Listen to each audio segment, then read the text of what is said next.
Farodi TV, wega umagana moshie. One of the most critical things that you must see clearly is that in order to move from one season to the other, there has to be a transition. That transition in scripture is always carried in form of gates and doors. You will hear people saying that your season is about to change, but what you interpret that as is there's a new door that is about to be opened. But the nature of scripture, the nature of wisdom, is that wisdom cries at the city gates. That's the book of Proverbs chapter 3, chapter 4, chapter 5. That then means when the apostle is speaking about how that Rhema can shift your season, he's basically saying that this word then is crystallized as wisdom at the gate, that you may get instruction of how to enter the new city now. Because wisdom never cries out in the city. Wisdom cries at the city gates. That's why Paul says that wisdom is the foundational thing. Wisdom is not an establishment, matter, it's a foundation matter. That means then that when you are able to get the wisdom at the city gate, then the city is open for you. In fact, when you're saying that, I've just heard, maybe this could be someone's Rhema word from me. You know how the Bible talks about that the children of the youth are like arrows in the hands of a man, and the man who has a house full of them. Blessed is the man whose quiver is full. He says they will deal with the enemies at the city gate. In fact, it even says he will speak with the enemies at the city gate. Yes, sir. So there's something about that speaking at the city gate, and when you mentioned it, I was like, and also, I love one of the things when he was also breaking down, talking about the 5 elements of the Rhema word. The 5 things that happen with the coming of the Rhema word. And talked about they are spirit. When he spoke about life, cleansing, healing. I know. I'm excited for this word. Can I stand just and just sit down again? Because this is powerful. This is powerful. The book of John chapter 6 verse 63 says that this words that I speak unto you. In fact, he began by saying that he who the Lord has sent speaketh the words of God. Yes. For the Lord giveth not to him the spirit by measure. That is John chapter 3 verse 34. Yes. By the time he's coming to chapter 6 verse 61 following, he now begins to argue about the nature of that word. He says that they are fast spirit. These things that I say unto you, they are fast spirit. Yes. They are fast spirit. Yes. When you sit at Rhema feast and you're now gleaning the word, you are offside if you are listening with your physical ear. Yes. You must listen to it with your Hearing inner ear. And as you are hearing with your inner ear, there has to be faith ready to mix up with that word that there may be effect. Look at the book of Hebrews chapter 4 verse 2. Scripture says the word was preached unto us as well as unto them. Yes. But the word that was preached unto them did not profit them, not being mixed by faith. Listen, do you realize that God's word has been defined, has been designed for profit?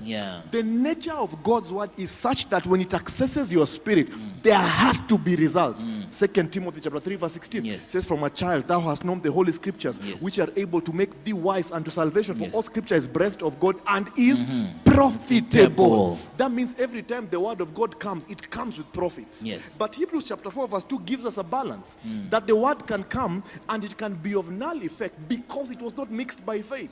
But John chapter 6 that the apostle taught so well, he said that these things, this Rhema is fast spirit. So the spiritual word must be listened to and discerned spiritually and must be mixed by faith for effect. If there is something that we must do, especially today, as we get ready to get into Rhema feast proper, is to stir up the spirit of faith in us. That as we receive that Rhema word, is mixed with faith for effect. Listen, I want to tell somebody here. Even beginning a whole other sermon now. I can see you on fire. I like saying this. I want you to come and see my life next week, Tuesday. Please, somebody. I want somebody to come. I'm always online. Come and see my life next month. By January, something will happen. Something would have Something changed. must happen. In fact, even as we're wrapping up, just reminding you that we are coming to you from the Kasarani Stadium. So if you're at home right now or you're in the office, you're planning to figure out how to get off, you can come straight over here. There is enough space for you to come to it. You can come. There's going to be some amazing more sessions happening this afternoon where you can get that Rhema word. That word that is tailor-made for you. you. You can also get us on our social media. It is Rhema Feast KE. That's Rhema Feast, not festival, but feast as in eating. So make sure that you take that out as well. Follow us on all those social media platforms. We are here in the afternoon. If you're not yet making your way here, come here to Kasarani Stadium. Thank you so much, Pastor Stan. Thank you, Golden Voice. It's been an absolute pleasure. And make sure you stay tuned. Share this if you're on Instagram, if you're on Facebook. Make sure you're sharing this out, because there's somebody on your timeline who definitely needs to hear something here. There's something here for somebody on your timeline. So share it out with every single person from your family, your friends, because the Rhema word has come just for you. This is Rhema Feast 2024, and I am one of your hosts for today. My name is Chidon Love with the Golden Voice, God's Son. Have a fantastic afternoon.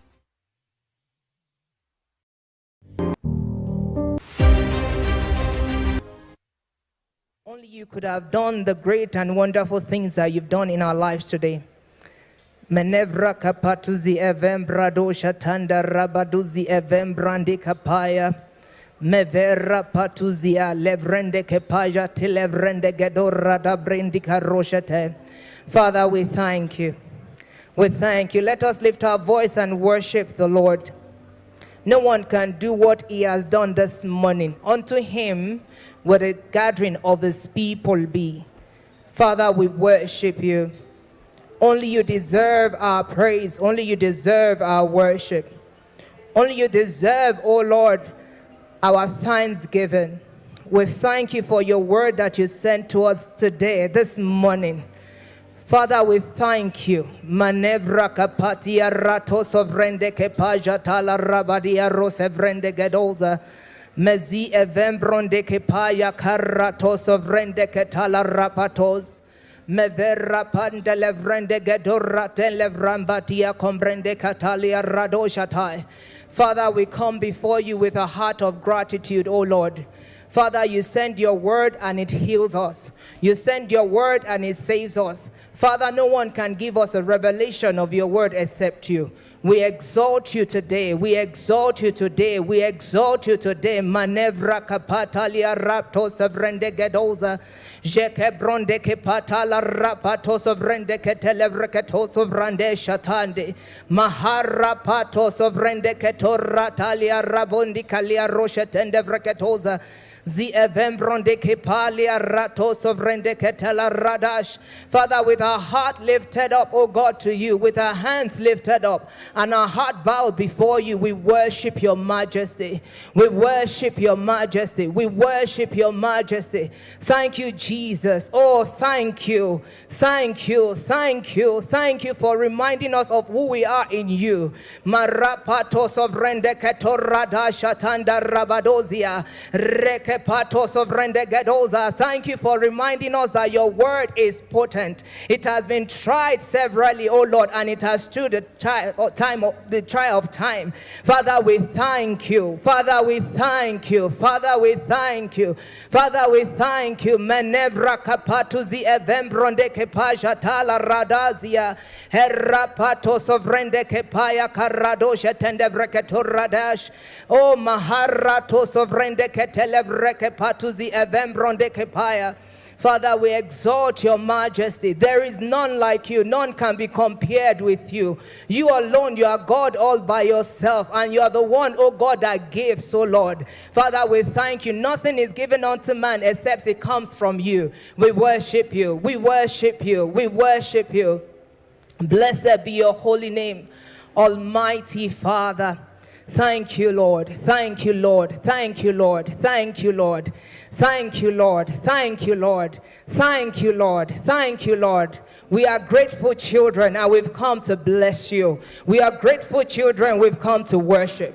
We are grateful children, we've come to thank you. Father, you've done wondrous things, oh God, beyond measure. Father, your word, we thank you. By your word, you framed this world. Father, and you have said you will send your word. Father, we thank you. Father, we thank you. We thank you. Father, we choose to thank you. We thank you. We praise you. We worship you. Marapatos of rendeketaro shatanda vregebadia. Mezi evembronde kepaja tala rapatos of rendeketele vreketoza. Thank you, Heavenly Father. In Jesus' name we give thanks. Praise the Lord. So we're in the attitude of prayer, and a lot of word has been, a message from our Father has come to us this morning. And I believe that we are here with expectant heart from our Father. Praise the Lord. One way that the Lord liberates his people is by his word. When you have his word, you are as good as having that which he has promised you. Praise the Lord. And that is why it's very important that we understand. So I would quickly read from the book of Luke. Luke chapter 18, verse 34, the NLT version. Praise the Lord. So in the scripture, the Lord helps us to understand that there are possibility for a man not to understand the significance of the message that has been sent to us. Praise the Lord. So I'll quickly read. Thank you. It says, but they understood none of these things. This saying was hidden from them, and they did not know the things which were spoken. Praise the Lord. So there's a possibility for the word that the Lord sent to be hidden. But there is a remedy to that. We can look at the book of Matthew 19, verse 11. I'll read from the NLT here. It says, not everyone can accept this statement. Jesus said, only those who God helps. Praise the Lord. So I want us to lift our voice to our Father and ask him to help us to understand. The scripture says that until Jesus opened their minds, they do not understand the scripture. Praise the Lord.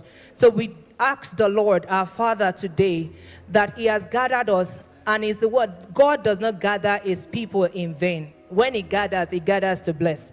Praise the Lord. So I want us to lift our voice to our Father in humility and meekness before him, registering our limitation that, Father, except you help us to understand what you are saying to us through this Rhema verse, we would not understand. Father, we ask in the name of Jesus, open our understanding. Open our understanding by your mercy in the name of Jesus. Can we lift our voice and begin to pray? Father, we thank you, oh Lord, that our liberation comes by your word. Father, thank you for sending your word, and we choose to understand your word. So, Lord, we register our weakness before you, oh Lord, and we ask, oh God, give us a cultivated heart. Help us, Heavenly Father, to understand the word you're sending to us, even through this Rhema fest this year, in the name of Jesus, and that it would produce good fruits in the mighty name of Jesus. Manevreke patos of rende kalia rada shatande vragadoza mevera patuzi evembronde ke pashatala ratos of rende ketele vreketoza mevera patos of rende ke pashandala rapatos of rende gedoza reketos of rende ketorada shatai. Father, we choose to receive your word. We choose to accept your word. We choose to understand your word. Father, thank you for breathing upon us. It is written, there is a spirit in man, the breath of Almighty gives understanding. Father, we ask, oh God, on this ground, on every mind, on every heart, Father, breathe upon us in the name of Jesus. Let our mind be open to receive that Rhema word in the mighty name of Jesus. Father, we ask that none will go back the same way they have come in the name of Jesus, that we will come back to Zion. We will come back to Rhema Fest 2025 singing joyful songs in the name of Jesus. Manevreke patos of rende ketele ratos of randa shataya herreke patos of rende ketele vreketo ratos of rende kepa ratende vrende gedos of rende kepa shadala rabada kalia roshete maharatos of rende keto ratande vregedo rada shataya. Our heart is opened, oh God. We are willing Rapoto Vrendeketorradesha Tendevreketorradazia. Father, thank you for breathing upon our minds, oh God. Father, thank you for breathing upon our minds, oh God. Thank you for breathing upon our minds, oh God. Thank you for liberation. Thank you for liberation. Thank you for freedom in the name of Jesus. Father, thank you, Lord, through revelations, oh God. Chains are broken, oh Lord. Father, delays are broken. Father, we thank you, oh Lord. We advance, oh God. It is written, it is God that caused Moses and Aaron to advance. Father, Lord, thank you for the word that would cause us to advance, oh God, in our destiny, in our prophetic destiny, in the name of Jesus. Manevreke patos of reketorada shatande vreketoza mevera tuzi evembrondeke pashatala ratos of rendeke televreketoza ratos of rendeke tala rada shatanda vradesha hereke patos of rendeke torata reketos of rendeke torata levreketoza brindi alia roshete zi evembrondeke pashandala ratos of rendeketa rapatos of rendeke paya karada shatanda radesha tende vreketoza the eratos of rendeketa. Father, we bless your holy name. Father, we adore you. Father, we thank you. We thank you. We thank you. We thank you. We thank you in the name of Jesus. Father, we bless your holy name in the name of Jesus. In Jesus' name we have prayed. In Jesus' name we are prayed. Amen. Praise God. It is important that God helps us, because if we look at the story of Abraham, the Lord gave him a covenant, but he struggled with it until the Lord opened his mind. He asked him to come out of his tent and count the stars in the sky. Until then, the scripture then says that he believed God, and it was counted to him as righteousness. And I want us to still go before God, because there's a possibility for a man not to have the capacity to receive the will and the word and the Rhema of God for his life. Now we are going to ask the Father, whatever it takes to transform my mind, help me. Let my mind be transformed to receive your will for me. To receive your will for my life. That desire that you have proposed even before the foundation of the world. Praise the Lord. So I want us to go before the Father and ask him, the Father, give me the capacity to receive. The capacity. Now I desire to receive your Rhema word. That revealed word that will propel me in destiny. Father, I'm willing to receive. Give me the capacity to receive it in the name of Jesus. Can we open our mouth and pray? Father, we thank you. Lord, the capacity to receive anything comes from you, not from man, not from the strength of man. You do not delight in man relying on his strength. Father, and that is why we have come by your mercy, O Lord, to ask the Father, help us. Help us, Heavenly Lord, that give us capacity to receive that word, O God. Father, even Moses, when he stood before you and you asked him, you told him he was going to be a deliverer to the children of Israel.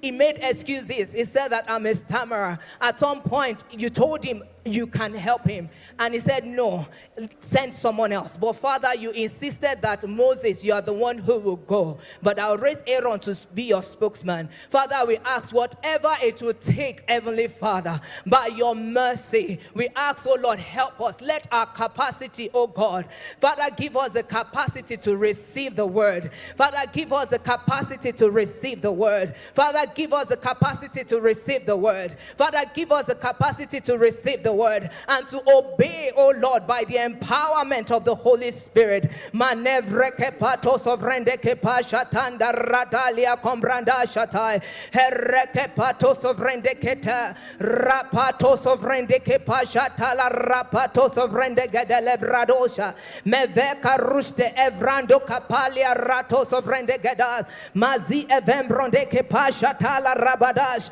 meveke roshe tendevreketorada prandia roshete zi arato sovrende ke palia rato shetende vreketo radai reke pato sovrende ke pashatai. Father, capacity to receive the Rhema word, oh God, capacity to run with it, oh God, capacity to walk in it, Heavenly Father. Father, we open our heart, oh God, to you. Father, we thank you. We thank you, Holy Spirit. Thank you for helping us. Marato sovrende gadoza. Thank you for helping us through the transformation process. Mareke pato sovregedoza. Until we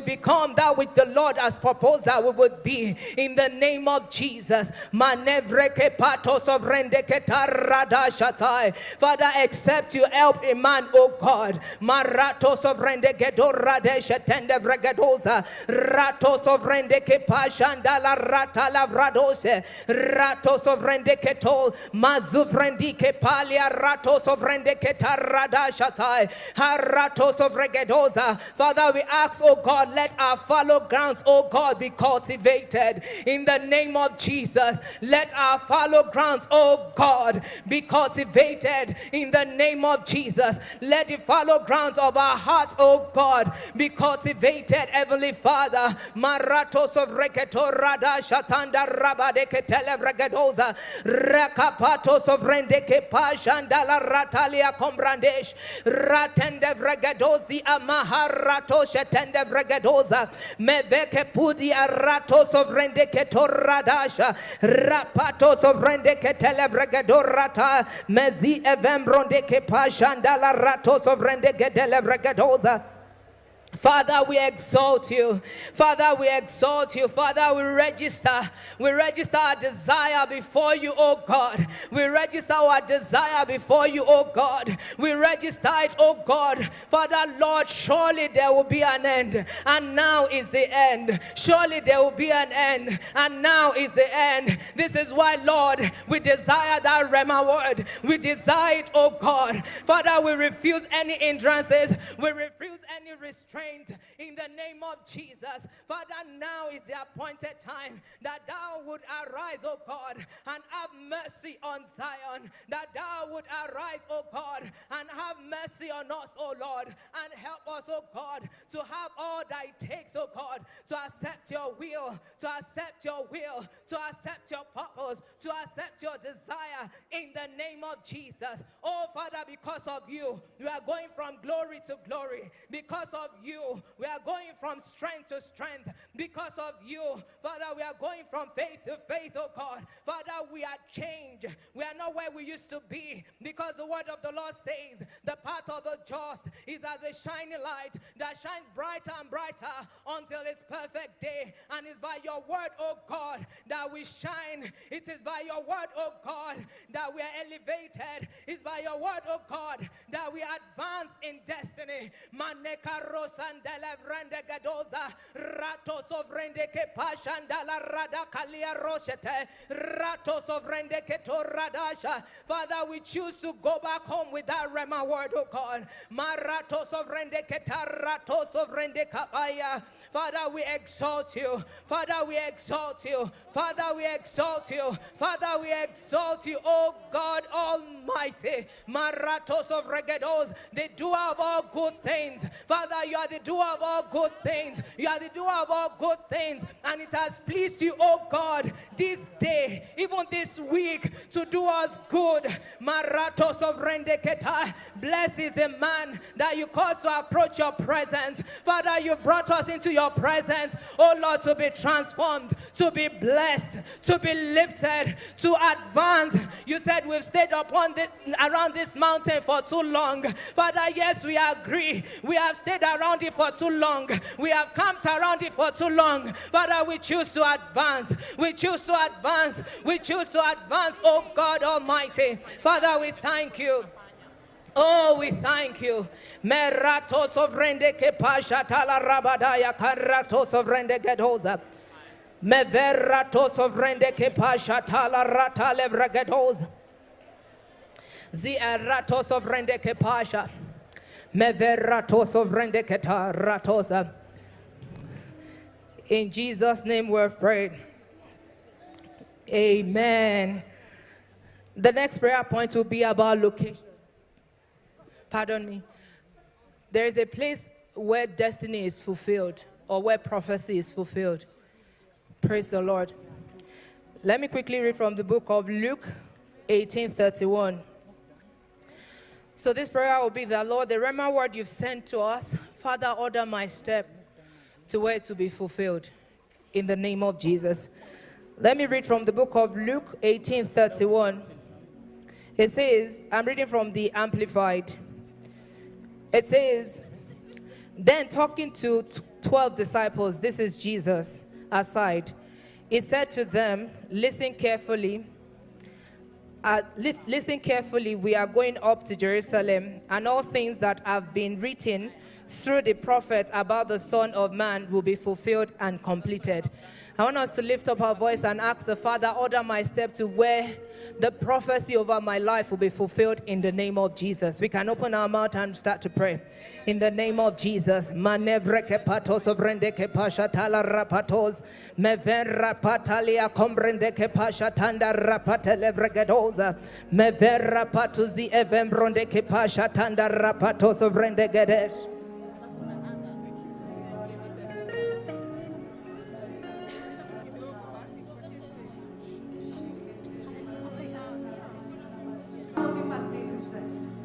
Have your way and take your place, oh God. Tumekuja kukutana nawe. Tumekuja kukutana nawe. Wewe haja ya mioyo yetu, tumekuja kukutana nawe. Tumekuja kukutana nawe, Yesu. Tumekuja kukutana nawe. Wewe ni haja ya mioyo yetu.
and celebrate the King of Kings and the Lord of Lords, for he is in this place, and the heavens are open, ready to receive our worship. So one more time, give him a shout of praise. Hallelujah. Come on, give him a shout of praise. Rhema Feast 2024.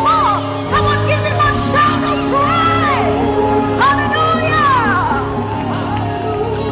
Are you ready to praise Jesus? Are you ready to give him your praise? Come on, give him one more shout.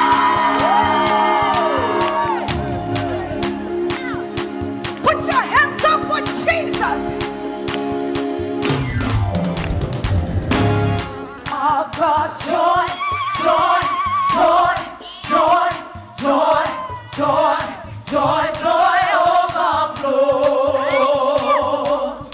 in my life.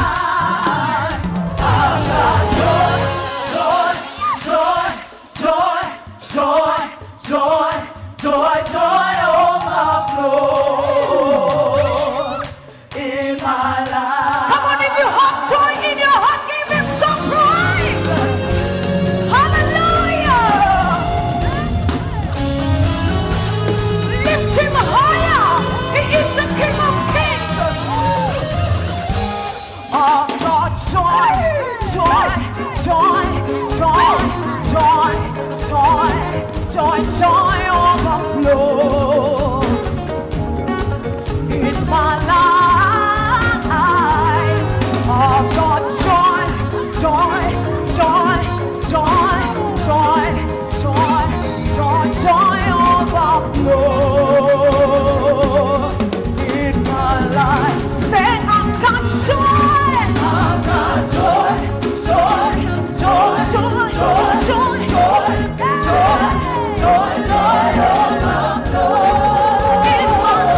When sin I forgive to God.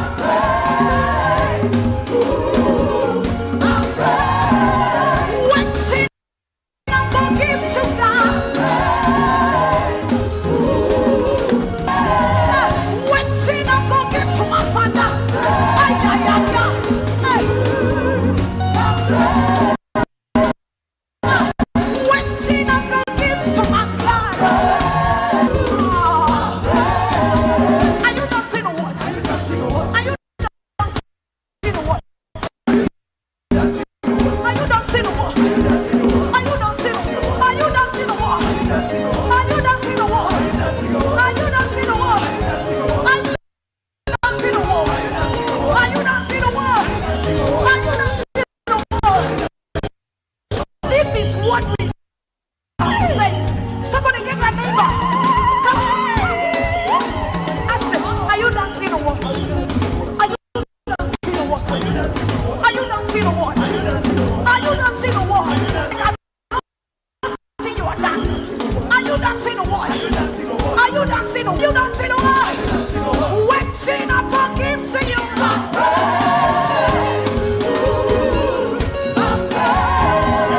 When sin I forgive to my father. When sin I forgive to my father. Ay, ay, ay, ay. When sin I forgive to God. Receive a praise, oh Lord. Receive a praise, oh Lord. All blessings and honor I give unto you. Receive a praise, oh Lord. Receive my praise, Papa. Receive my praise, oh God. And blessings, honor I give unto you. Receive, receive, receive a praise. Receive a praise, oh Lord. Receive a praise, oh Lord. Blessing and honor. Blessing and honor we give unto you. Receive a praise, oh Lord. Receive a praise. Receive a praise, oh Lord. Receive a praise, oh Lord. Blessing and honor. Receive a praise, oh Jehovah. The Most High. You are the Most High God. You are the Most High. You are the Most High God. You are the Most High.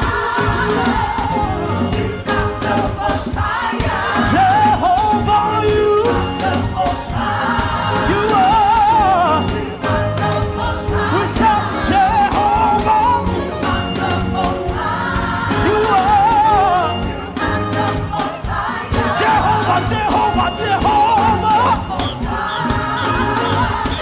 You are the Most High God. My healer, The Most High. waymaker, You are the Most High. you are. The Most High. You are You are the Most High God. Jehovah, Jehovah, Jehovah, Jehovah, Jehovah, Jehovah, Jehovah, Jehovah. Hey, let me see. Come on, if you know that you serve the great Jehovah, let me see you dance for the King of Kings.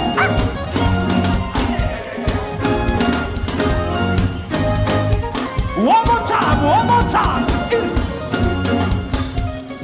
Ay, ay, ay, ay, ay, ay.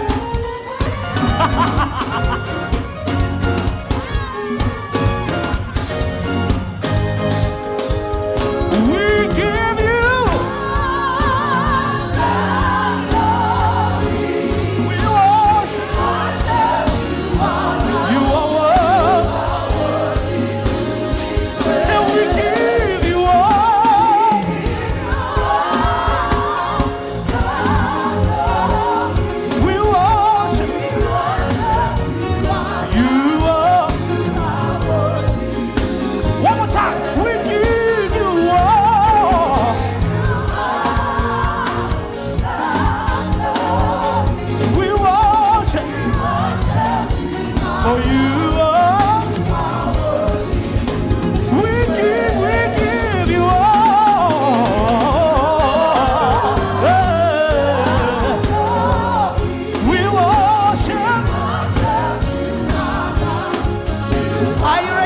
Jesus, Jesus.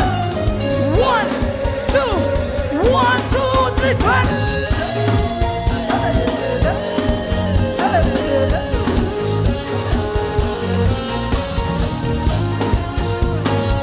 Tell your neighbor, give me some space.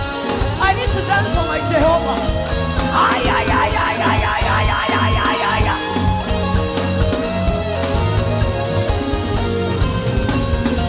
Can you do that song one more time?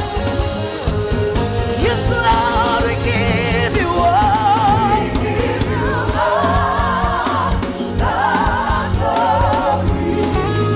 We worship you, our God. You are worthy. One more time, we give you all.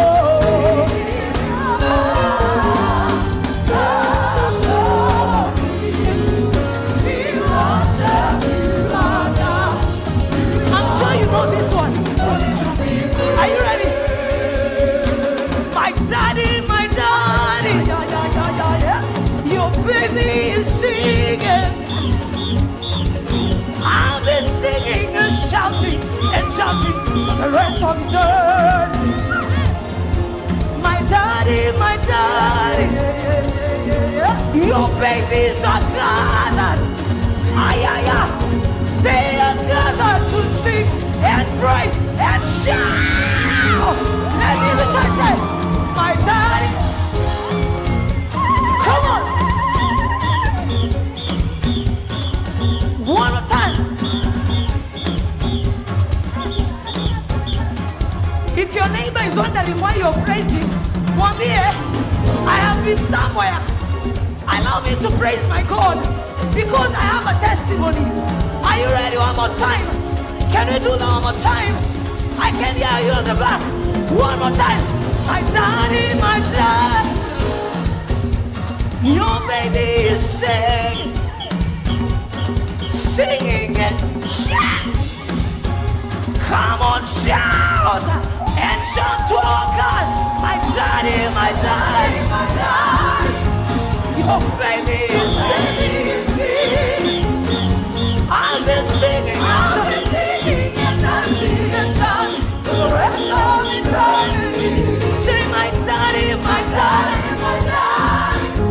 your baby is singing.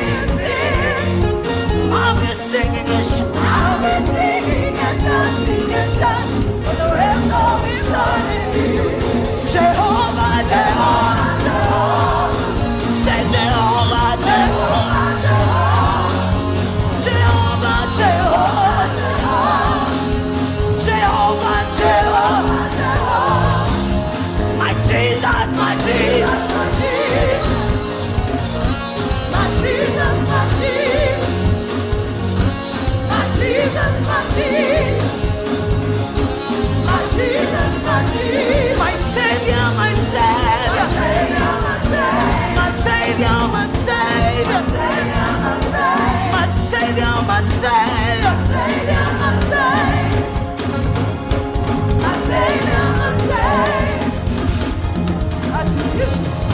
when you see me dance, I dance like a winner man. When you see me dance, I dance like a winner man. Ay, ay, ay, ay, ay, ay, ay, ay.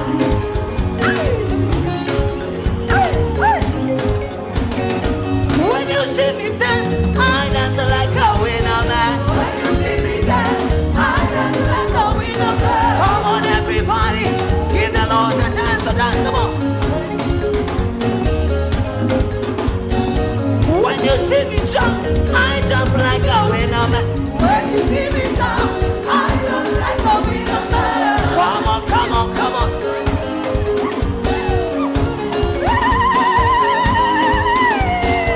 When you see me jump, I jump like a winner man. When you see me jump, I jump like a winner man. Do we have winners today? Come on, come on, come on.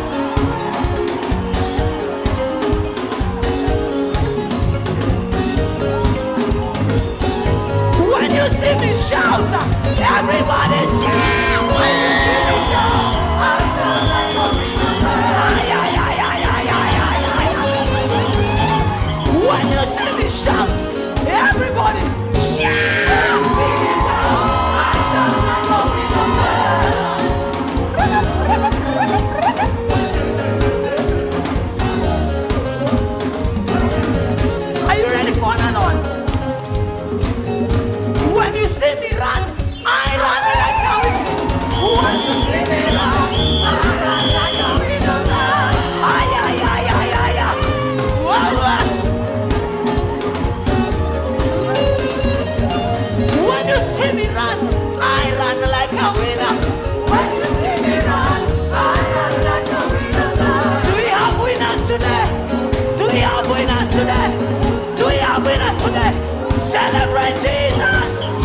God over my life.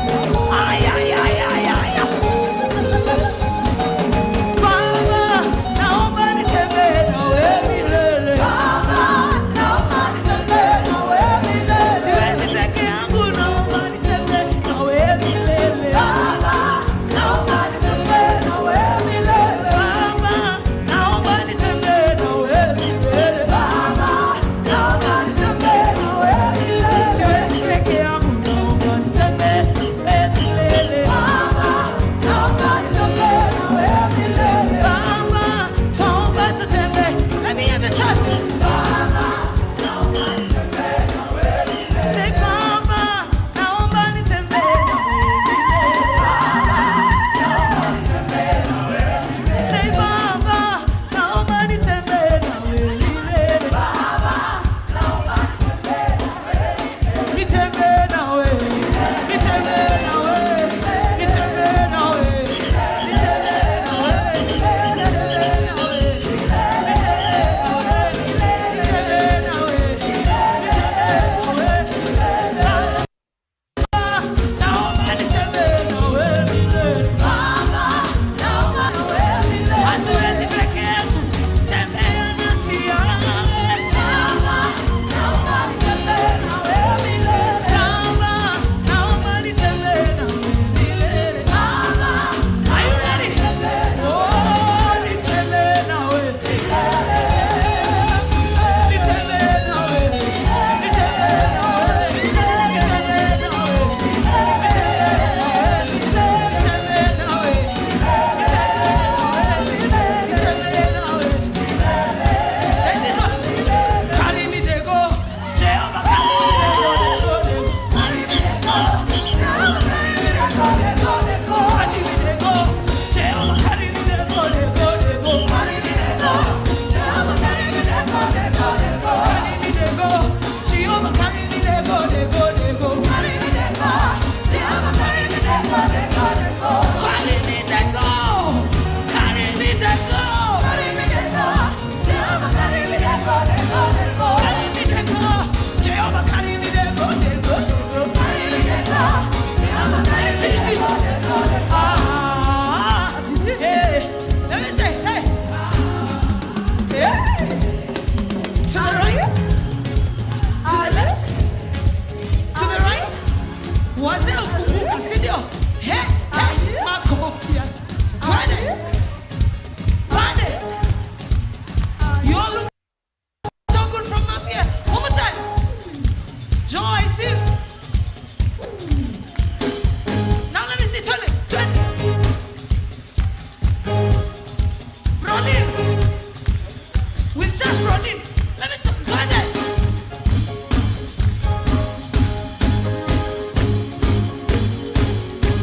One more time. Now we are gonna go crazy for Jesus. Twende.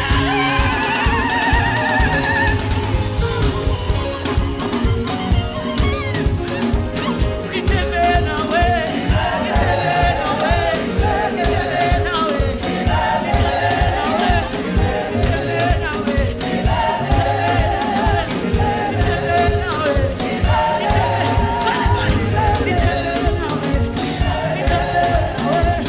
nitembee nawe. Shangwe na vigelegele, shangwe na vigelegele. Let's finish this. Can we finish this? 1, 2, 3, let's go. Shangwe na vigelegele.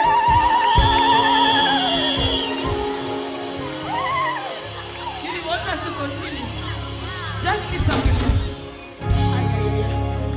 The Lord inhabits in the praises of his people. So when the praises go up,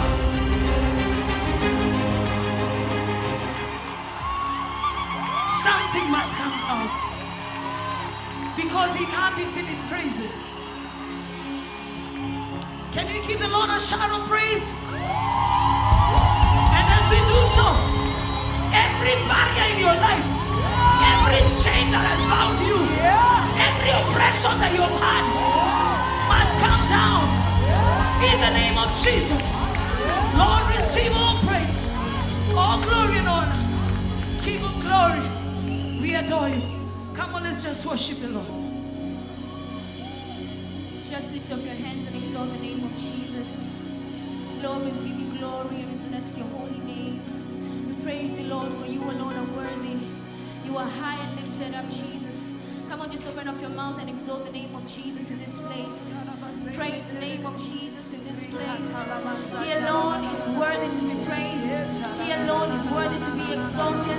We are gathered here to worship him. We are gathered here to give him glory. We are gathered here to give him praise. We are standing before his throne to give him a sacrifice of worship, to give him an offering that is worthy of him. God, we bless your name. You alone are holy. You alone are faithful. You alone are worthy. We praise you, Jesus. We exalt you, Jesus. Lord, we honor you and give you glory and all the praise. Hallelujah, Jesus. Hallelujah, Jesus. Thank you, Lord. Yes. We bless your name, God. Oh.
greatly to be praised. I'll sing praises to your name. Oh Lord, praises to your name. Oh Lord, for your name is great and greatly to be praised. We lift you high, Yahweh. We lift you high, Yahweh. We lift you high, Yahweh. We lift you high, Yahweh. We lift you, we lift you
Hallelujah.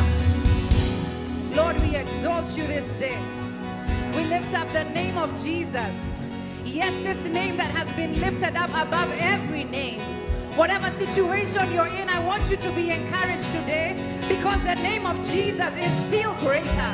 The name of Jesus is still able to do exceedingly, abundantly, above all we could think or imagine. Yes, the name of Jesus that is still healing. The name of Jesus that is still able to provide. Lord, today we exalt no other. Let your name be lifted up, oh God. Right there where you are, why don't you just lift up your hands and lift up the name of Jesus. Lift up the one whose mercies are new every morning. He who is the lifter of men. Lift him up, lift him up, lift him up. Jesus, only you are worthy of our worship. Only you are worthy of our worship today, oh God. I pray that no man shall be exalted above the name of Jesus. Lord, that we may decrease and you increase greatly. In the name of Jesus, Lord, whatever situation has lifted itself above your name today, we bring it down in the mighty name of Jesus. And so, Lord, today we thank you that the greatest privilege we have today is that your name is something we bear with boldness.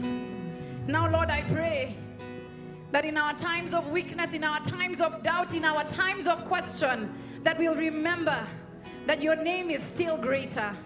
Lord, remind us of your name every time we feel defeated. Even when the enemy comes in like a flood, remind us of your name, Jesus. For Lord, we give you the praise and we give you all the glory. For we pray this in Jesus' mighty name. Amen and amen. Amen and amen. Why don't you turn to the person next to you and tell them, I know the name of Jesus. I know the name of Jesus. I don't hear about it, but I know him personally. Even as you do so, you can have your blessed seats. Praise the Lord, Rhema Feast. Here, can you hear me? Praise the Lord, Rhema Feast. Now we're talking. My name is Nyawera Gashugi Mohia.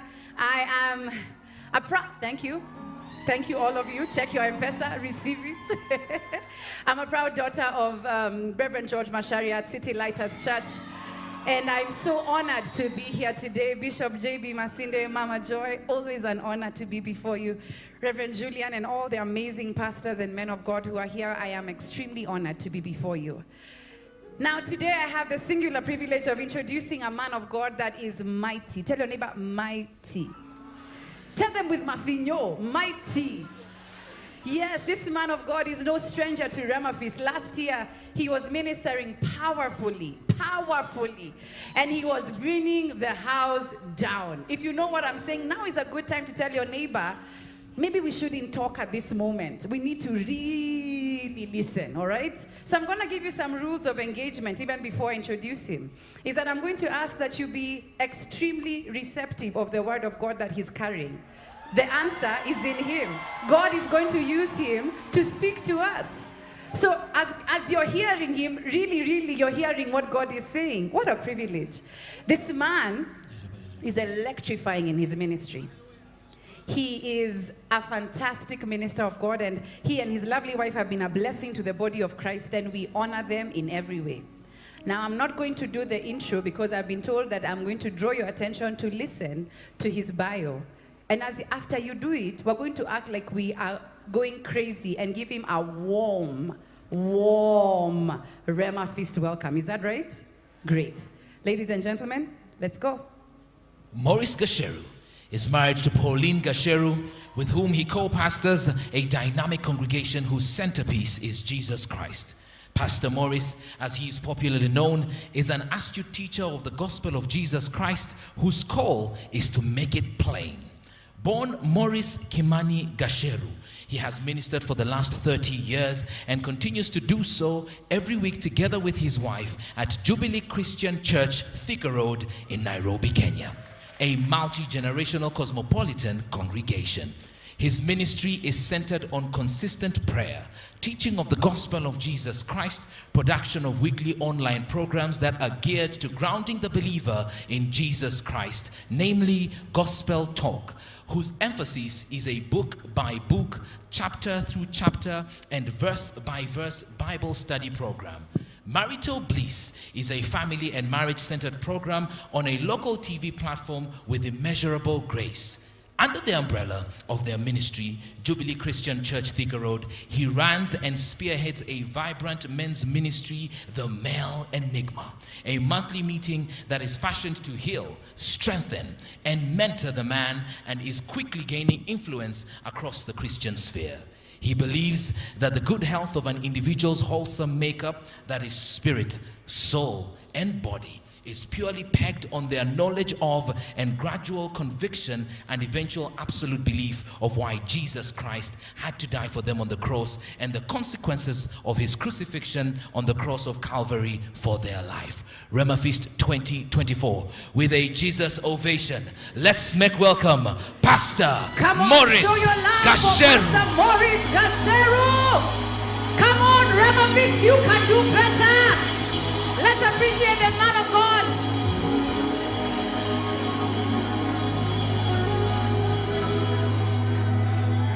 Hallelujah. Praise the name of Jesus. If you love Jesus, wave at me. Let me see. Hallelujah. Turn to your neighbor, tell your neighbor, I love this God. Let them know you're here because you love Jesus. Hallelujah.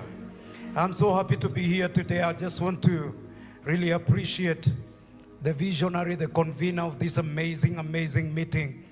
There is something that God is doing in our beloved motherland of Kenya. And this man of God is right at the center of what God is doing. And Reverend Julian, I just want to appreciate God for you. One, for the sensitivity to hear God.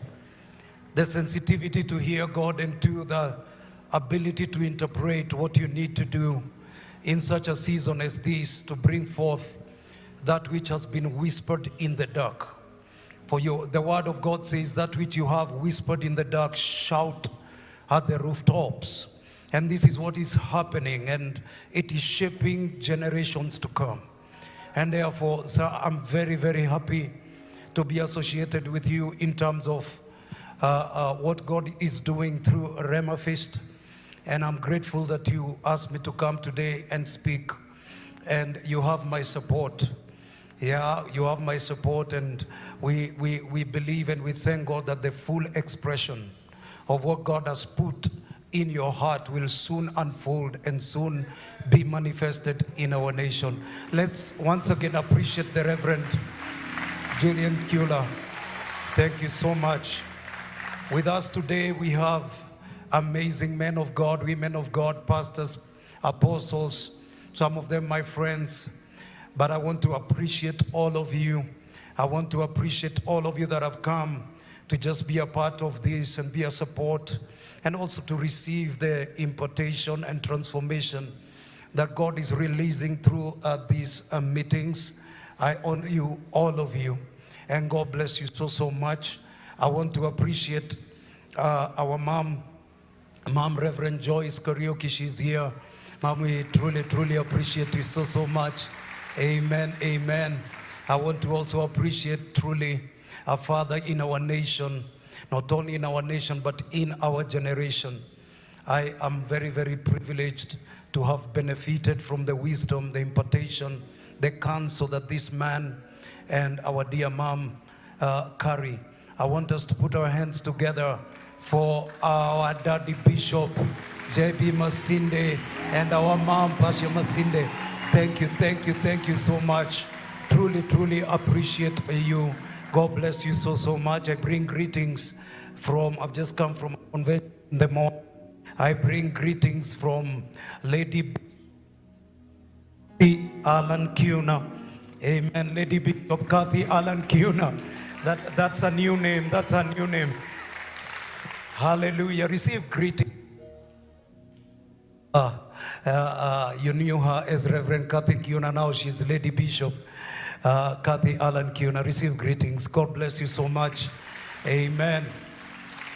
And my wife is with her in that meeting, so I didn't come with her. Amen. She's we usually go together. Amen. I follow after Daddy Bishop. Amen. So today I've left her at DC Parklands to just to our mom. Praise the name of Jesus. Don't cover the bottom. Thank you so much. Amen. Hallelujah. Let's pray. Father, in the name of Jesus, thank you. Thank you for clarity of thought, fluency of speech. Thank you because your revelation will flow in this place. Thank you because the eyes of our understanding will be flooded with light, and we will know that which you've desired us to know. And not just to know, but to walk in the experience of it. For the glory and honor of your name, I submit myself, oh God, to the vision that you have given at this time in this Rhema Feast, oh God. I align my speech and my thoughts to what you want to do, O King of Glory. We thank you because your word never returns to you empty. Lives are being changed, transformed in the name of Jesus Christ. Healing is taking place in the name of Jesus. Your people are strengthened. Your people are established in the faith for the glory and honor of your name. In Jesus Christ's name we pray and we declare amen and amen. Yes, you can go ahead and just put your hands together, give him praise. Hallelujah. Yeah, you can go ahead and have your seat. I want to turn to the book of Ephesians. The book of Ephesians. I love this book. It's an amazing book. Ephesians chapter 1 verse 3 from the New Living Translation. The Bible says, New Living Translation, please. The Bible says,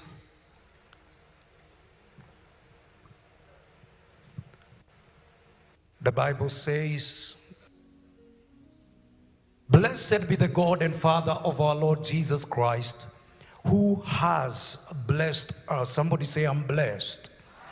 So whenever we read scripture, it's very, very important for us to note the tenses. Because that which is said to have happened is already done.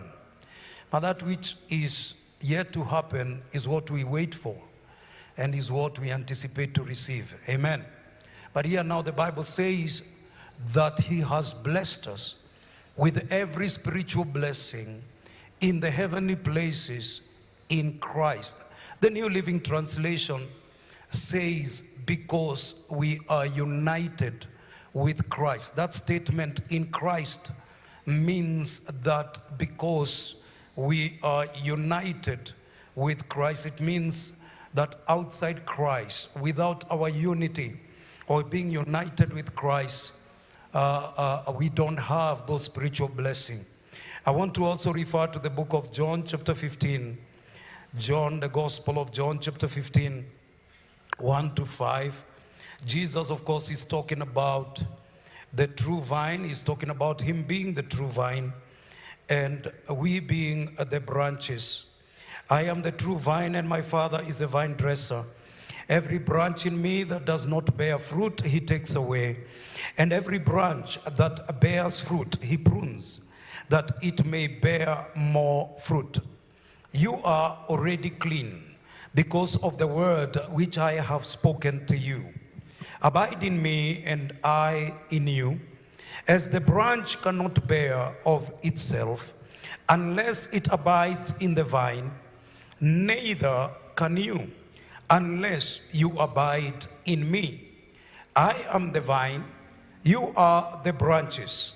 He who abides in me and I in him. So you're seeing that there are dimensions, I'm going to talk about it later, of our union with Christ, our being united with Christ.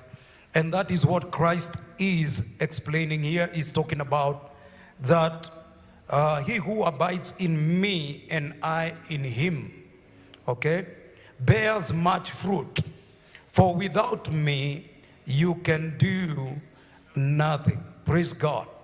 I'm going to just minister the theme of this conference, united with Christ. Somebody say, I am united with Christ. That is what, by the grace of God, I'm going to talk about. So when God created man, when God created Adam in the garden, the Bible says he created Adam and Eve, male and female, created he them. And the Bible says, and he blessed them. In Genesis chapter 1 and verse 26 through to 28, that there is a way that God intended for that man to live. There is a way he wanted or he intended for that man that he was creating to function. There is a way he wanted that person that he called Adam, or that person he was creating, to experience life. There is a way he wanted us to experience life. And therefore, to do so, he created Adam, or he created the man in his own image and in his own likeness, because what he had planned for him required the image and required a likeness. So God, the Bible says next, that he blessed them. Now what we need to understand, that in Genesis chapter 1 verse 26 and 28, the man has not yet physically manifested. The man has not yet been formed. So we are not talking about the visible man, but we are talking about the spirit man. He first created the spirit man before he formed the physical man. Praise God. So when we are talking about the blessing that he blessed them, he didn't bless them after he had formed them. He blessed them before he had formed them, after he had created them in the spirit. Why? Is because those blessings that he wanted that man to experience, to walk in, and to manifest on the earth were of a spiritual nature. They were of a spiritual nature. And the reason why they had to be of a spiritual nature is because they were supposed to be limitless. You know, everything in this dimension has limits. We measure, we have units through which we measure stuff. We do kgs, we do pounds, we do, tons, we do meters, feet, and so on and so forth. But when you come into the dimensions of God, you cannot apply the units that we apply here. You cannot be able to apply them. And therefore, because God wanted this man to be limitless in what he can experience, that he didn't want us to be hindered. He didn't want us to have boundaries. Therefore, he anchored this blessing in the spirit where there are no boundaries, where there are no limitations. Praise the name of Jesus Christ. And the Bible says that he blessed both male and female. That both male and female are blessed with the same kind of blessing. So the male is limitless, the female is limitless. Praise the name of Jesus. I expect an amen, especially from the sisters. Hallelujah. So he created them and he blessed them. And that's very, very important. That word to bless means that to empower to succeed, to empower, to give them the capacity to succeed in that which he was creating them to do. Meaning God never had failure in mind. He never had defeat in mind. When God created you and me, failure and defeat and the kinds of struggles that we go through and stagnation was not in his mind. And therefore the blessing that he put into Adam and he blessed this man was commensurate with the life that he wanted him to live. Hallelujah. With the life, with the experience that he wanted him to experience, it was, corresponding to what he wanted him to fulfill here on the earth. Therefore, if God wanted man to multiply, it was in the blessing. If he wanted to have dominion, it was in the blessing. Praise the name of Jesus. Whatever he wanted him to do, if he wanted him to subdue the earth, if he wanted him to rule and reign in the earth, everything was in the blessing that he had received in this creature, or in this being called man that he had created. Praise the name of Jesus. So he blessed them, in the spirit. And that's important because of where I've read. Because when we come to our salvation and our union with Christ, we see that we are also blessed in the spirit. That Christ has given us every spiritual blessing. Somebody say every. It doesn't say most. It says every spiritual blessing in the heavenly places, because we are united with Christ. Hallelujah. So we are blessed in Jesus Christ. So that blessing was to regulate and enhance and to enable the fruitfulness, the dominion, the ability to subdue, the multiplication that Adam and Eve and their descendants would be able to experience here on the earth. And the Bible says that God came and scooped clay and dust and he formed man. But that clay was not yet man. It was just clay. It was just dust. Amen. So if you're going to town and you see a mannequin, the one they dress up, the one they use on the windows display, that is not a man. Might look like a man, have hands like a man, the shape of a man, the legs could be the same, the right height, but that's not a man. Because there is what makes you you. You is not because of your physical, what we see, your physical body. The real you is inside you. So that which he formed was a container of that which he had blessed. Hallelujah. So he formed a container, that which is to be the earthly tent of the one that he had blessed, of the one that was to have dominion. And the Bible says that he breathed into the clay, he breathed into the dust, and by that one breath of God, man received several things.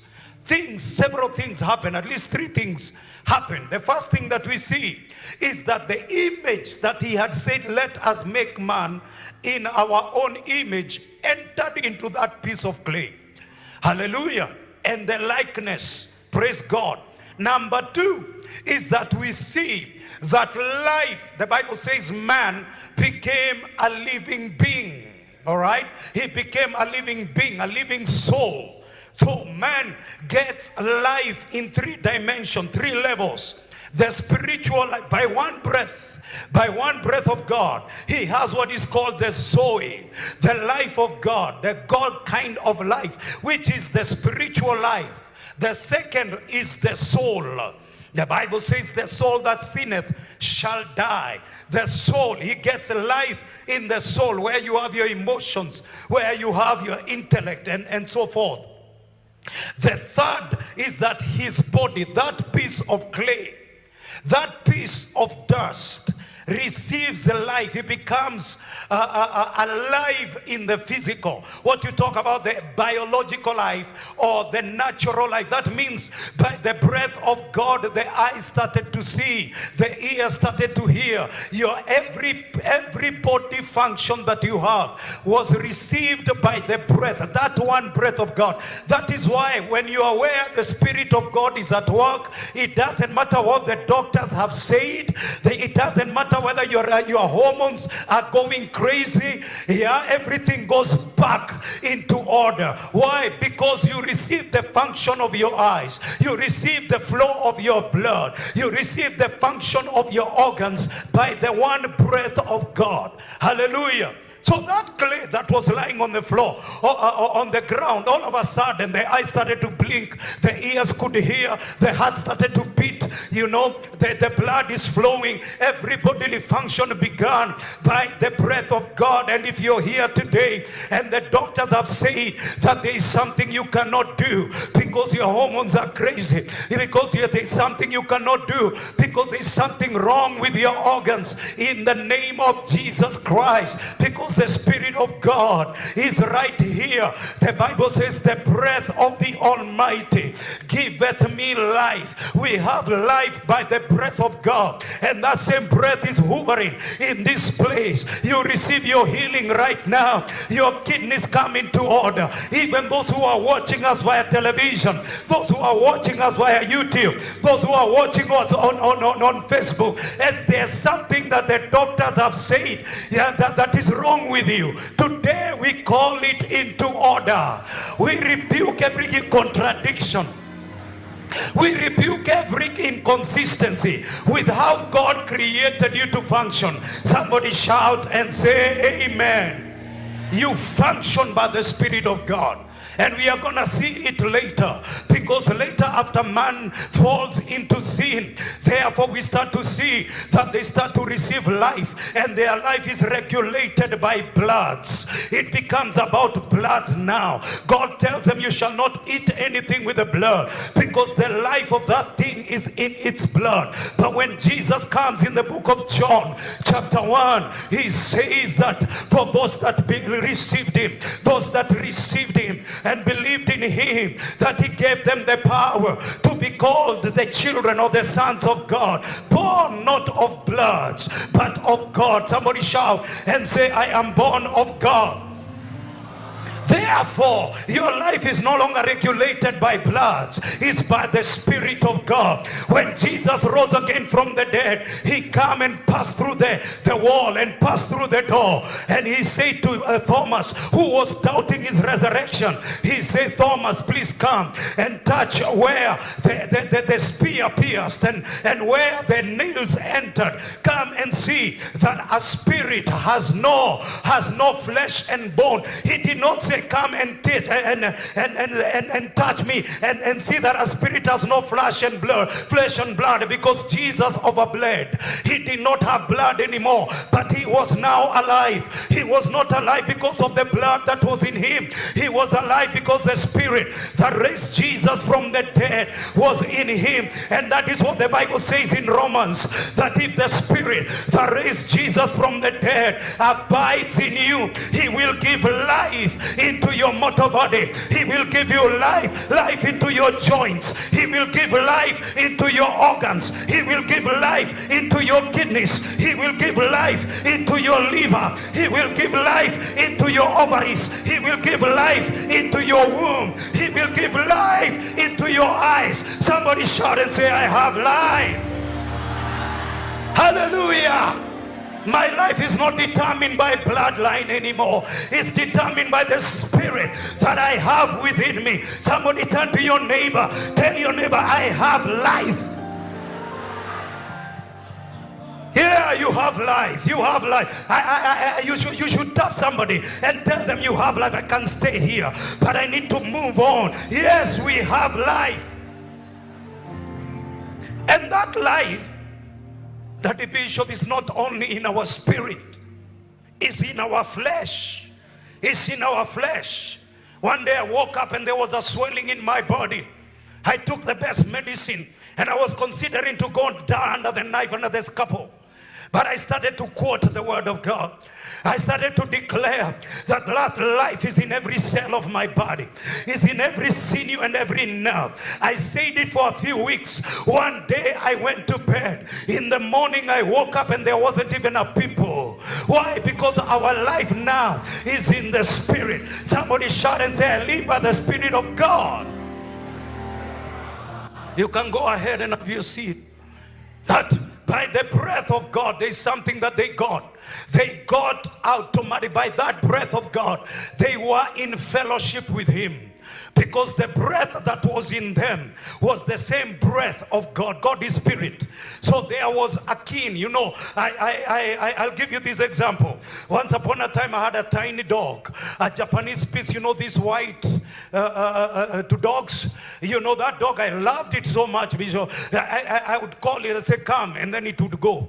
I would tell it, sit, it would jump on me. You know, then I called a trainer, and the trainer gave it, you know, obedience instructions, and now I could tell it sit, it could sit. I'd say stay, and it would stay there. But when we started to talk with our children, the dog would not join in the conversation and in the fellowship. The dog could not be a part of our family koinonia. Why? Because fellowship requires likeness. Hallelujah. Fellowship requires likeness. Now the spirit that was in Adam was like the Spirit of God. He was actually the spirit of God. Therefore the Bible says when God came walking in the garden, Adam could hear. How do you hear spirit? Can you imagine telling your neighbor, I see God come, I hear God coming? Are you hearing me? It's because there was a kindred spirit. They were akin. The spirit in him and the spirit in that God is was the same. So there was likeness, and therefore there was fellowship. And because of that fellowship, Adam knew no other opinion but what God had said. He knew no other word. There were no arguments in him. He had heard no other voice. You know, nowadays the reason why it takes time to preach and renew the minds of people is because there are so many strongholds. There are so many opinions and theories that you men of God have to contend with when you're preaching. There are theories. People are full of theories. But this man Adam had no theory. His singular word was what God had said. Praise the name of Jesus Christ. And when we are born again, the Bible says we are reverted back to that place where we have the mind of Christ. Somebody shout and say, I have the mind of Christ. So the word of God helps us to renew our minds, where your thoughts become the thoughts of God. Where you can no longer say, and is as in Isaiah, that my thoughts are not your thoughts, my ways are not your ways. But you can stand boldly and say that the thoughts of God are what are in my thoughts, and the ways of God are my ways. Because the psalmist said, teach me your ways, O God. When you learn the ways of God, your ways become his ways. Praise the name of Jesus. Your thoughts become your thoughts. I mean, the thoughts of God become your thoughts. You are in alignment with him. Hallelujah. And that is why the gospel of Jesus Christ is bringing us. It is bringing us. You are here at Rhema Fish so that you can hear what God says about you. And so that your mind can be structured according to the word of God. So that everything that contradicts what God wants to do in you and in our nation can be expunged by the word of God. He said, you are pure because of the word that I have spoken to you. It is the word that is able to rectify our thought processes and change us so that we can think like God. Somebody shout and say amen. So we see that that man was in complete fellowship with God, complete communion with God. So the blessing and the dominion was supposed to flow from that fellowship. And you will note that when sin enters and that fellowship is interfered with, dominion is interfered with. Rulership is interfered with. Because there are things that happen in your life because of the fellowship that you have with God. There are things that you can only accomplish because of what God is doing in you and through you. And that is what Paul prays for them in the book of Ephesians chapter 1 verse 18-19. He said, I have heard about your faith. I have heard about your love for the brethren. I tell you, that was a dream church. A dream church, a church with faith and love for the brethren is a dream church, I tell you. Because you tell them we are buying land, they say yes sir. You tell them we are going this direction, they say yes sir. Because they have faith and they have love for the brethren. But there was an apostolic burden.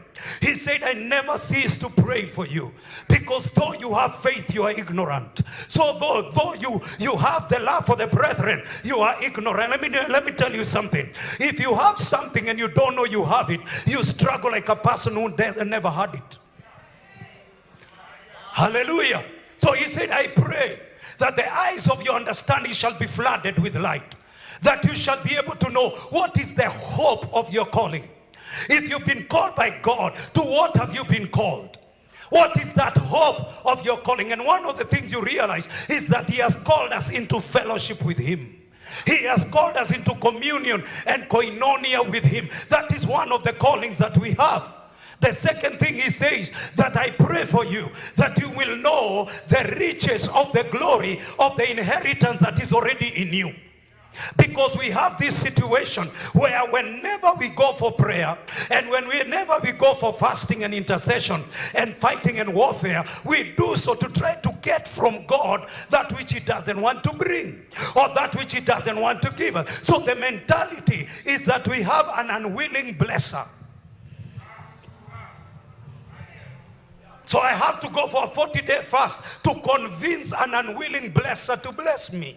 But when Paul is writing to the church in Ephesus, he is telling them that which you keep on fighting to get is already in you.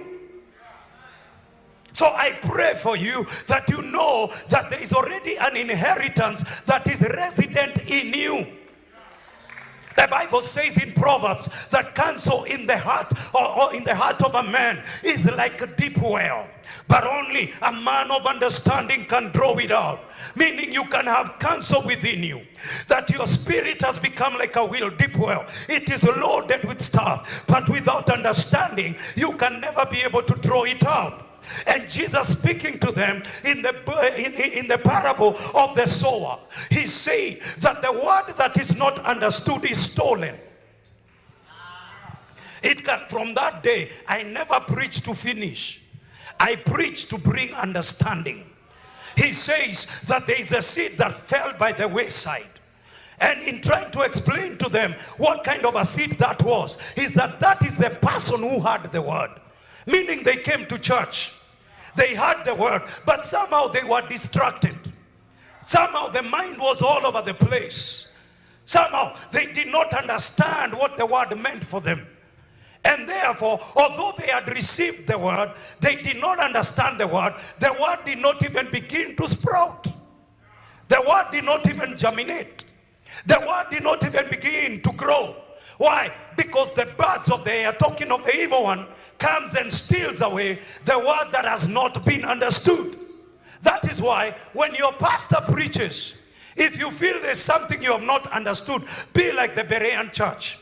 Go back to YouTube and listen to it again and again and again, because the benefit of the word to you is in its understanding.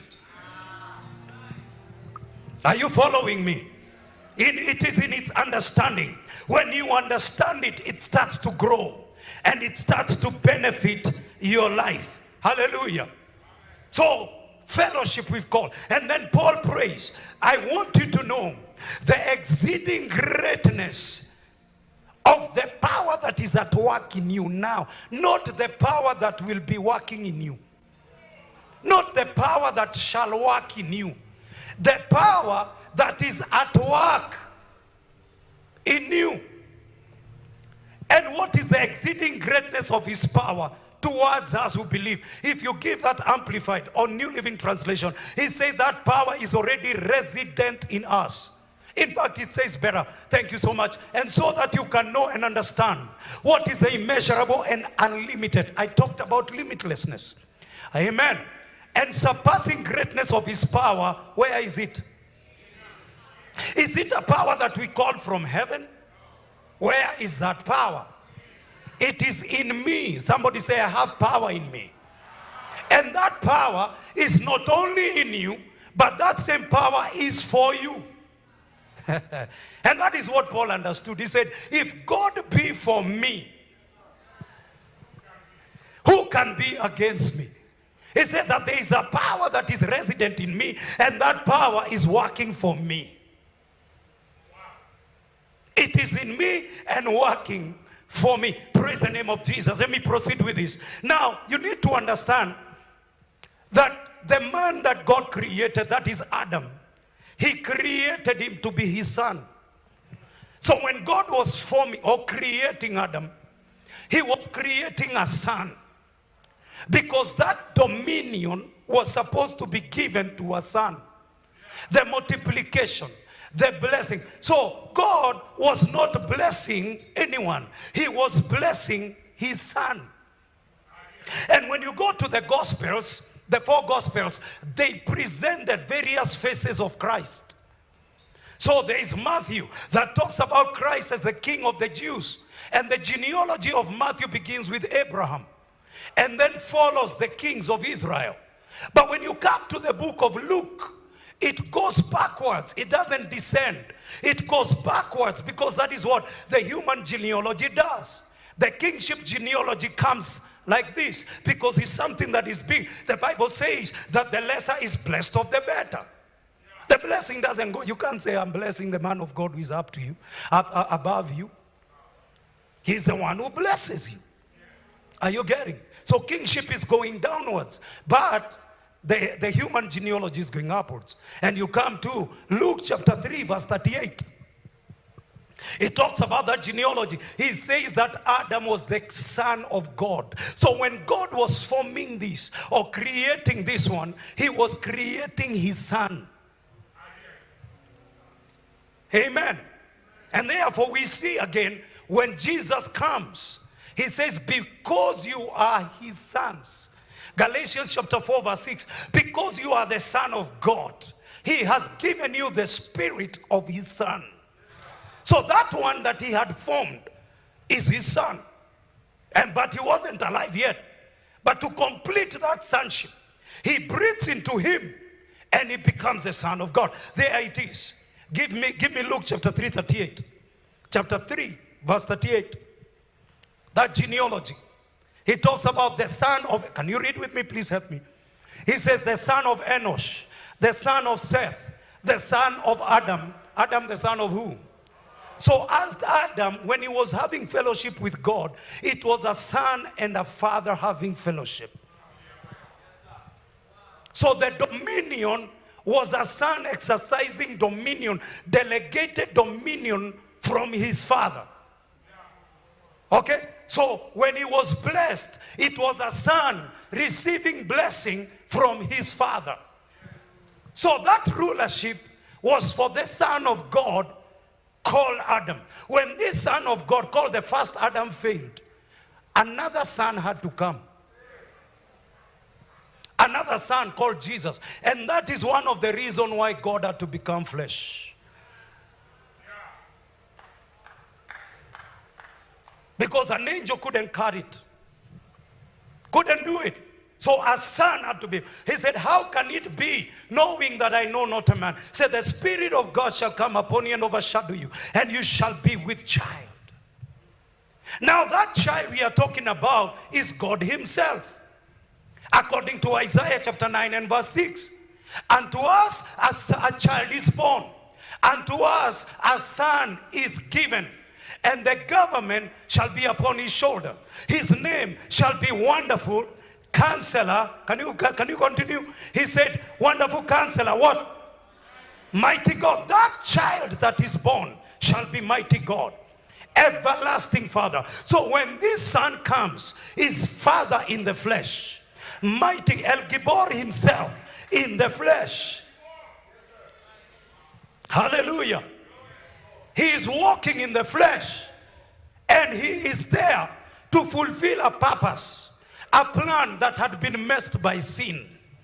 Sin had messed it and affected the state of this man, or the state of this son of God. But sin had not affected the plan of God in his heart.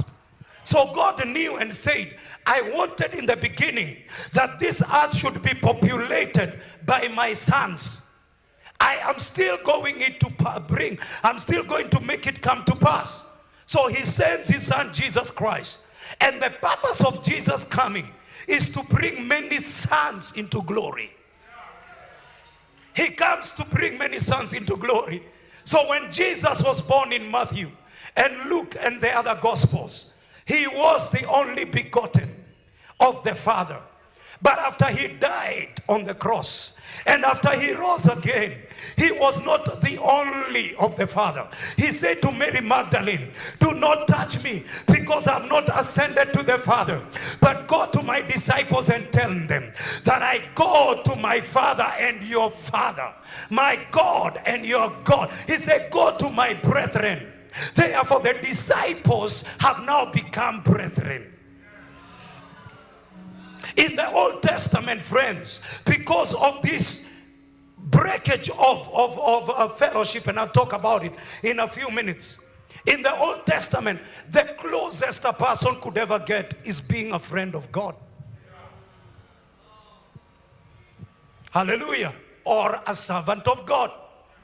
But Jesus said, I'm not calling you servants anymore, because servants don't even have an idea what the master is doing. I call you friends. But after he's resurrected, he is not calling us friends anymore. He is calling us brethren. He is bringing us into the closest relationship possible. And there's a reason. So when sin entered, the image was affected. Man lost the glory of God. All have sinned and have come short of the glory of God. Number two, when sin entered, man lost fellowship with God. So from there, people were always looking for God. Looking for God. Going into the mountains to look for him.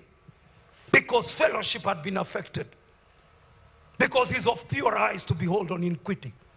He cannot fellowship with sin. There's no way darkness can have fellowship with light. And therefore he tells them in the wilderness, so that I don't kill you. I don't want, when I descend on that mountain, I don't want anybody to come near that mountain. And if a cow or an animal touches that mountain, you don't touch it with your hands. You stone it or you pierce it with a dart or with an arrow. And then he said, I'll give one man permission once a year to come into the Holy of Holies and come and tell the rest of us how the Shekinah glory of God is like. But when Jesus comes and dies on the cross, Paul is speaking in Hebrews. He said, you can come now boldly. And I have understood, sir, that is why they really wanted to kill Paul. Because he was doing, and he was saying, that place was only reserved for one person once a year. Now you are telling even the Gentiles that they can come boldly before the throne of God. How? Are you hearing me? So that fellowship, man lost that fellowship. The Bible says your iniquity has separated you from your God. Number three, we see that instead of blessing, the curse started to manifest. And of course you can see the ground was cursed for man's sake. And it started to manifest. Number 4, man died. He did not die physically. He was still walking on the earth. But he had died. Spiritually he had died. He was separated from life.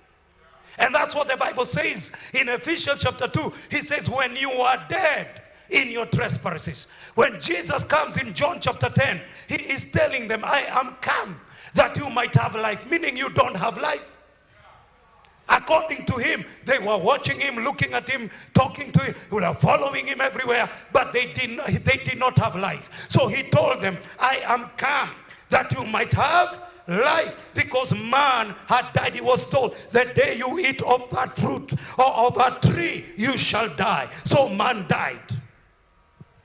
And if you look at Ephesians chapter 2, verse 1 in the Amplified Classic, we are going to read it in a second. Let's read it. He says, now the nature of this person that was supposed to fulfill divine purpose, he is now being controlled.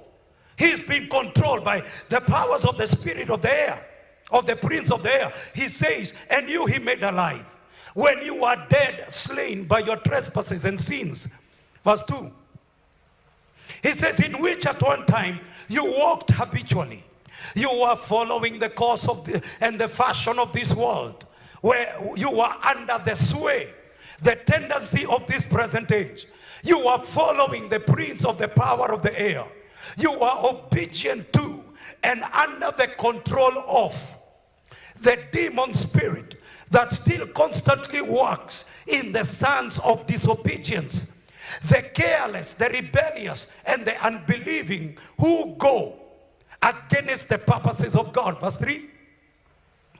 Among these, we as well as you once lived and conducted ourselves in the passions of our flesh. He said, now this one who was the son of God now has become a son of disobedience. This one who was controlled by the voice of God, who had no other opinion, theory within him, is now under the sway of that demon spirit that is ruling the world. This is how far man had sunk. And he said behavior was governed by our corrupt and sensual nature. We received a nature that is called corrupt. The nature of sin, obeying the impulses of the flesh and the thoughts of the mind. Our cravings dictated by our senses and our dark imaginings. We were then, by nature, children of God's wrath and heirs of his indignation, like the rest of mankind. And the story changes here. But God, so rich is he in mercy. Oh, because of and in order to satisfy the great and wonderful and intense love with which he loved us. Verse 5. Even when we were dead, slain by our shortcomings and trespasses, he made us alive. Hallelujah. So man died, but there was a solution. And the solution is Jesus Christ coming. So when Jesus comes to die on the cross, he became flesh. The Word became flesh. In the beginning was the Word. The Word was with God. The Word was God. He was in the beginning with God. And all things were made through him. Without him was not anything made that was made. And the Word became flesh. So Jesus was the Word. People ask, so where was Jesus before he was born? He was the Word. All things were made through him and for him. So the Word became flesh. Why did he become flesh? It's because flesh was required for him to carry our sin. 1 Peter chapter 2 verse 24. In his own flesh he bore our sins on the tree, by whose stripes we were healed. It was necessary for him to have a body. He says, sacrifices and offerings thou hast not desired, but a body have you prepared for me. What was that body for? It's because he needed to hang on the cross. Cursed is every man that hangs upon the cross. He has delivered us from the curse of the law, How were we delivered from the curse of the law? By him hanging on the cross. The Bible says in Colossians 2 that he has disarmed the principalities. He has made a public spectacle over them.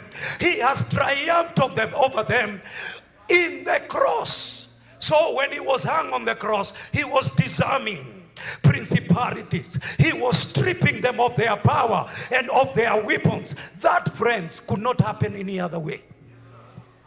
It was necessary for the Son of God to die. What was necessity? Is because that which he would accomplish by his death could not be accomplished in any other way. Hallelujah. Hallelujah. So Jesus, the Word became flesh. He became the flesh, and he was called Jesus. Why did he become flesh? Because only a body, physical body, can be beaten. You know, in this nation we have people who sweep devils with brooms. The Bible says he cast out demons with a word, not brooms. So you couldn't whip a spirit. You can't scourge a spirit. So for him to be beaten, he had to have a body. And he was beaten thoroughly. It's like those people who are beating him, something entered them. They beat him like they were not beating a man. The Bible says he had no comeliness. That when people looked at him, they hissed at him. Because of the way he looked, because of the beating. But the Bible says that our infirmity, our sicknesses were put upon him. Therefore, when he was being beaten, it is our sicknesses he was sorting out. Hallelujah. Are you with me? So he came and he died on the cross. The other thing that he accomplished, as I start to wind up, is that by his cross, he reconciled us to God. Somebody say reconciliation. Now that reconciliation is not just a handshake. You know, you can get people to shake hands and even go for a cup of tea or coffee, but they are not really reconciled. The Bible says that God was in Christ. 2 Corinthians chapter 5:19, that God was in Christ, reconciling the world to himself. That God desired us for himself. He desired us to come to himself. The only way that he could reconcile us to himself is by sending Jesus on the cross. So right there on the cross, God was breaking down the dividing wall. He was eliminating the enmity that was between us and God, eliminating the hostility that was there between us with God, because our union with Christ cannot exist in hostility. All this time I was coming to united with Christ. I hope I didn't lose you. Are we still together? I was coming to united. So I said how he was created, how he lost it, and what he lost, and how he got it back. And now I want to finish by telling you, where are we now? Now that we are united with Christ, what do we have? Who are we? What have we become? What have we been given? It's not a ceremonial thing. It's not an empty relationship. Hallelujah. So God was reconciling the world to himself. The issue of sin had been sorted. He had borne our sin. So he would think no sin upon us anymore. Praise the name of Jesus. The Bible says, 2 Corinthians 5:18, amplified. But all things are from God, who through Jesus Christ reconciled. That is past tense. It has been accomplished. It's a done deal. He reconciled us to himself. I tell people, me and God don't have beef. Beef was sorted. Turn to your neighbor, tell your neighbor, me and my father are tight. Me and God are tight. We are tight. There's no beef. Amen. God is not running after you, trying to banish you. You have been reconciled. And that word, I love it in the Amplified, if you can give it to us. That's the first meaning I love about reconciliation. It's not just a handshake. It's not the elimination of hostility. It means to be brought into harmony. That now, in union with him, we are working in harmony with him. There is no friction. There is no conflict between the Spirit of God and me. That is why when the Spirit of God comes in you, he bears witness with your spirit, meaning your spirit agrees with him that you are the sons of God. Somebody shout and say, I am a child of God. The hostility that was there, it is eliminated. It has been taken care of. Hallelujah. So now we are in harmony with him. We work harmoniously with God. Why? Divine purpose requires harmony. It doesn't matter how powerful gifts you have and how powerful your calling is. It cannot be fulfilled without your cooperation. You won't sleep and resist God and then one day you discover, wow, the purpose has been fulfilled. No. Even in the Old Testament, if he was to give them victory, he required them to report on the battlefield. He told Jehoshaphat, don't carry your weapons. Don't carry your javelins. Don't carry your sword. Organize the singers. I want you to go into the battlefield singing because I require your presence. I don't want you to go into a slumber and then you wake up one morning and you say, oh, the enemies are gone. I want you to know how they went. I want you to see what I am doing. Why? Because that's how we get testimonies. Paul spoke and he says, when I came to you Corinthians, bearing the testimonies of God. We are his witnesses and we cannot be his witnesses without his testimonies. When you go to the world, there's got to be something you tell the world. That is why for 40 days, men of God, 40 days, he told his disciples, let us meet. Go tell my disciples and Peter that I need to see them in that room. For 40 days, with infallible proofs, he revealed himself to be alive. Why? It is important for the messenger to believe the message. You know, for me and you, we are preaching his resurrection 2,000 years after the fact. These guys were preaching his resurrection less than 2 months. Just a few weeks, 50 days. Pentecost is 50 days, isn't it? So you are standing right where he was crucified. And that is where he tells you to begin. He said, you begin in Jerusalem where they saw me die. And it was during a pilgrim feast. Everybody had come from every corner of Israel. And it was at the confluence, at the roundabout, at the major place where all the roads met. A few weeks ago, a man died. And then he calls you and he said, you know what? I want you to go tell them I'm alive. And he knew he had to work on them. So he locked them up in a room. It is dangerous for a preacher to preach who does not believe the message he preaches. Paul speaking in Thessalonians, and the gospel that came from us to you, it came with much persuasion and conviction on our part. We were not speaking suggestions. We were emphatic about our proclamation.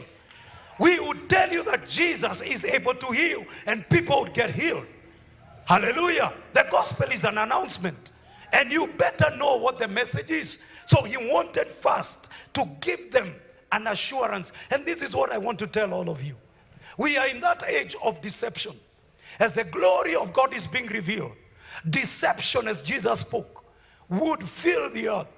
In fact, the last deception, he says, if possible, to deceive even the elect themselves. They want to tell us that honor, we are not supposed to honor, that we are not supposed to give. They want to tell us that there's something wrong with us cashiering the whole night, that cashiering the whole night is making noise. They want to tell us that we are not supposed to serve in the church. That if you serve in the church, there's something wrong with you. It's called deception. And now the problem is that there are some believers, the elect, who are buying into it. Now there is another deception that has come, that you don't need to go to church. So the Bible says you're given a pastor, a prophet, an evangelist, an apostle, and a teacher so that you can be equipped and so that you can be edified. Are you trying to suggest to us that you can equip yourself and edify yourself? Is it possible that you edify yourself? It's not possible, and it's a lie of the devil. Praise the name of Jesus. Hallelujah. Somebody say, I'm reconciled. The other thing, the Bible says we are brought into favor. Somebody shout and say favor. There's a scripture I love with all my heart. Psalm chapter 30 verse 5. His anger is for a moment, but his favor is for a lifetime. But pause there for a minute. Let me tell you how many believers read it. Most of the believers read it that his favor is for a season, but his anger is for a lifetime. Oh, I'm not getting any support. Are you upset? Somebody shout, put your hand on your chest and shout and say, I'm favored for a lifetime. Goodness and mercy shall follow you for a season. That is why I no longer talk about the season of favor. My whole life is favor. My entire life is goodness and mercy. Hallelujah. His anger is for a moment, but his favor, hey, his favor is for, I want you to say it one more time. Shout and say, I am favored for life. So you don't need to be afraid that one day you will wake up without favor. You don't need to wake up, to be afraid and scared that one day God will change his mind and somehow withdraw his favor. He said that when he favors you, it is for a lifetime. Number 3 and finally, concerning reconciliation. Reconciliation is compatibility. I see some of you holding gadgets. You're holding phones. If your phone goes off, it dies. You know you can't charge it with any charger. Yeah? You have to look for type C. If your phone is a type C, my God, if you don't get that cable, your phone remains dead. What is the problem, sir? It is called compatibility. That they are not compatible. I'm going to give you an example of my mother.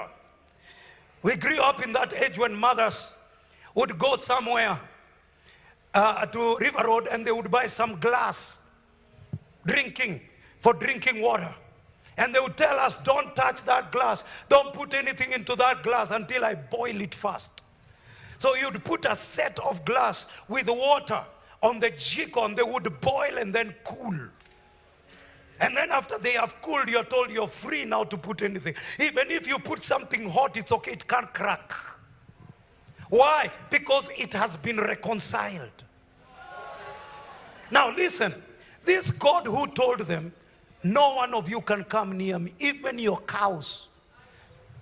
That same God has come to dwell in you. There must be something that happened about you. The Bible says you're not your own. You've been bought with a price. And your body has become the temple of the Holy Spirit. That same spirit dwells within you. That consuming fire. The one that sat on the mountain and it quaked. The one who says that his presence causes the mountains to melt like wax. He has come to dwell in you. What happened? You are made compatible. You are reconciled. So reconciling is not just a handshake. It's not just the elimination of animosity. It's the creation of harmony. That my nature changed so that the nature that I have now can operate the gifts of the Spirit.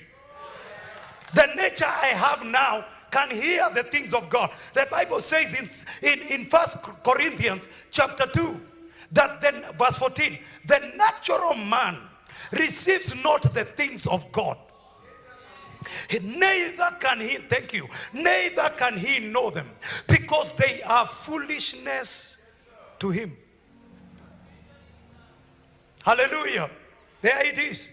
Because they are spiritually discerned. So we were a natural man who was separated from fellowship, who had no life, who had no fellowship with God, was a natural man. And you cannot understand and receive the things of God.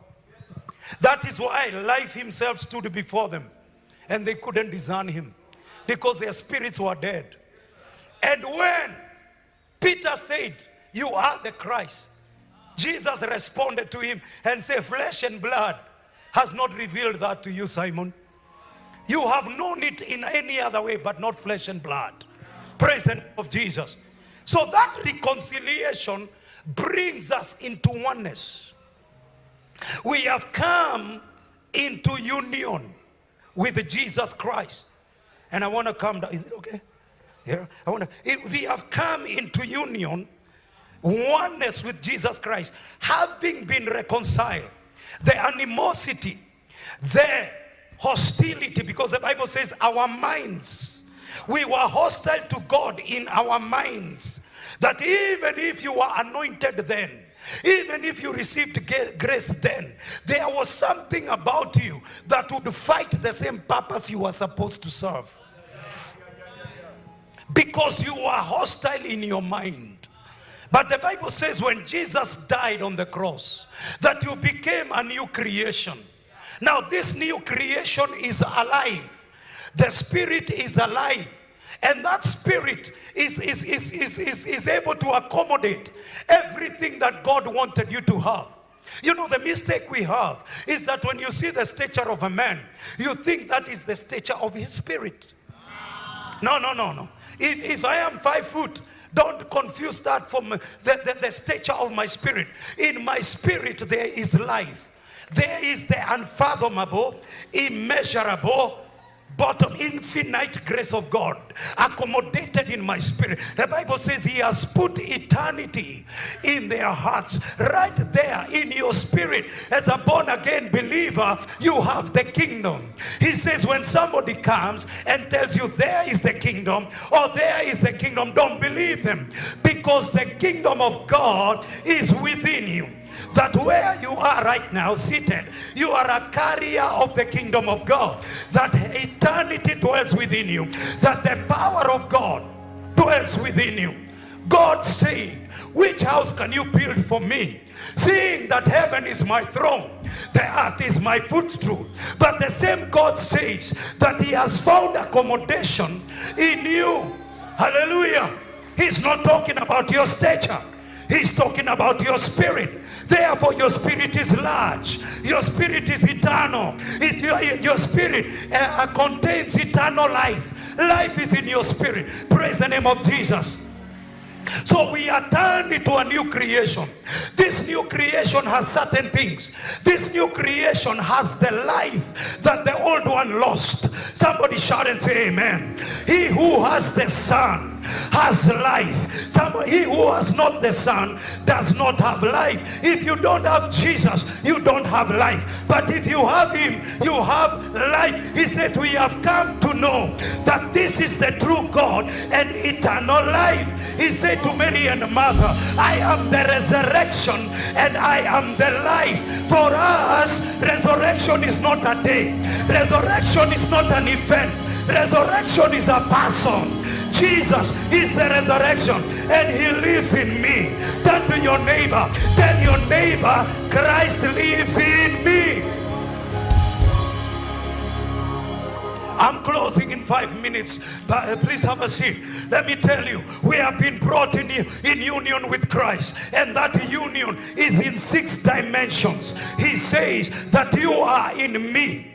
That's the first dimension. And they say, but I am also in you. Being in him gives us identity and gives us inheritance. Him being in us gives us life. The third dimension, he says that you now live through me. First John chapter 4 verse 4, he said that he came so that you might live through him. In the book of Acts chapter 3 verse 16, they were asked, how come this cripple is walking? How come this man is, the lame man is whole? He says it is by faith in the name of Jesus, the faith that is through Christ. Hallelujah. There are things we are supposed to do through him. And through him talks about strength. It talks about your capacity. Hallelujah. The Bible says the hands of Zerubbabel have laid the foundation of this temple. And the hands of Zerubbabel will accomplish and finish it. How? With shouts of grace, grace. When Jesus came, he came full of grace and truth. Why? Because the truth could be only experienced in grace.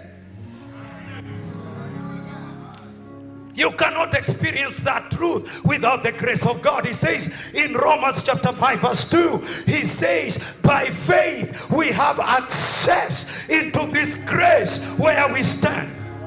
Now grace has become a place where the child of God stands. That you stand in grace. Your feet are planted in grace. When he created Adam, he put him in the garden. When he delivered the children of Israel, he took them into Canaan. But this new creation, this Son of God, this one created in his image, where do I put him? Where, in which garden? In which hill? In which mountain? What is the wealthy place? What is the highest place where I can put this new creation? And God said, I'm going to put them in Christ. So he says, in him I live, in him I move, in him I have my being. My identity is not in my biological family. I have a new identity. My being is in Christ. I have my being in him. I live through him. What you are doing, man of God, is through him. He is our capacity. The sufficiency is not of our own. The sufficiency is of God, so that wherever we go, we spread the fragrance of his knowledge. Wherever we go, how is it possible? Because we do it through him. So he says to us, he says to the disciples, that don't go anywhere, don't even begin to preach until you receive the Spirit. And the Bible says it is his own Spirit. Romans 8:9, he who has not Spirit of Christ is none of his. It's his own Spirit. He said, as my Father sent me, so I am sending you. The same resources, the same capacity, the same power, the same ability for you to continue with what I paid the price for. I paid the price for it, you deliver it. You know, in this nation we have riders. You buy something, you buy lunch, you buy some stuff, you don't want to go to town, so you call and you pay via M-Pesa or however it is. Then there's a rider who delivers the package.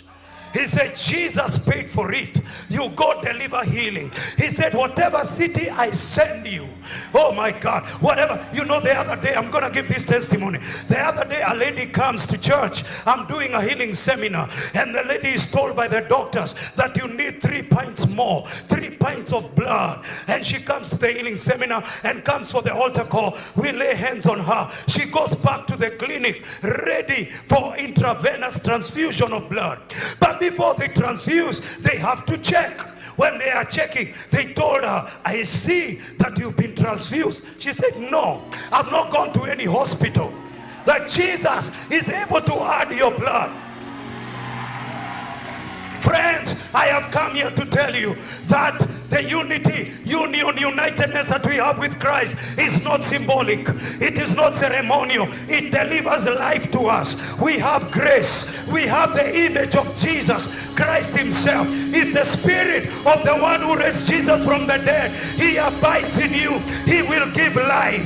Somebody shout and say life. He will give life to your mortal body. I have life. I operate by life. And that is what Paul said. Paul spoke and he said, I am crucified with Christ. It means partnership. It means whatever it is he did, I did with him. And whatever I am doing is doing with me. Hallelujah. With talks crucified or united with Christ talks about partnership. That there's nothing you do alone, and there's nothing he does on the earth without you. That you have become his agent. You know, in this city, there was a time people were talking about agents of the devil. I have news for you. There are other agents. Right here in Kasarani, we are the agent of God. I am God's proxy. The Bible says we are ambassadors of Christ. We are his representative. When God wants something done, he sends you. When he wants anything accomplished, he calls you. Why? Because you are working through him and with him. Hallelujah. And I finish with this example. In Romans 10:11, we are given an example of an olive tree. An olive tree was supposed to produce oil. But there are some olive trees that were called the uncultivated ones, the wild ones, that when you look at them, they are big. But when you go to harvest olives and press them, they can't even give you oil. But the Bible says that there is another olive tree who is Christ, the anointed one himself. This one is the anointed one. This one is life and the resurrection. The Bible says that through the death of Jesus Christ, you are broken from the uncultivated one and you are engrafted into Christ. Praise the name of Jesus. When they look at you, the leaves look the same, but the productivity is different.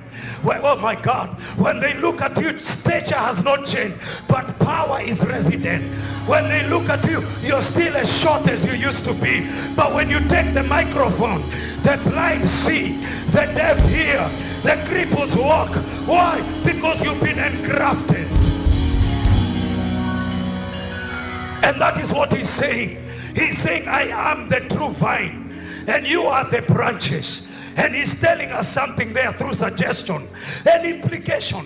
He is saying that the same nature of the vine is the same nature of the branch. You have been changed in Christ. You are not the same sinner.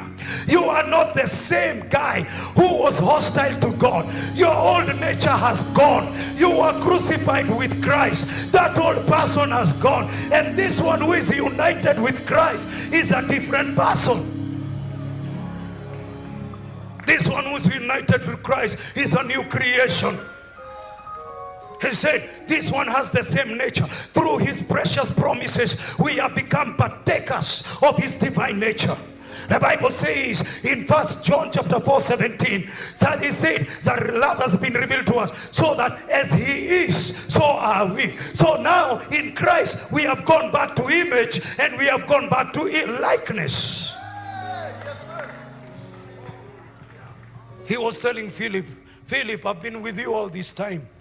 And you're saying, show me the Father.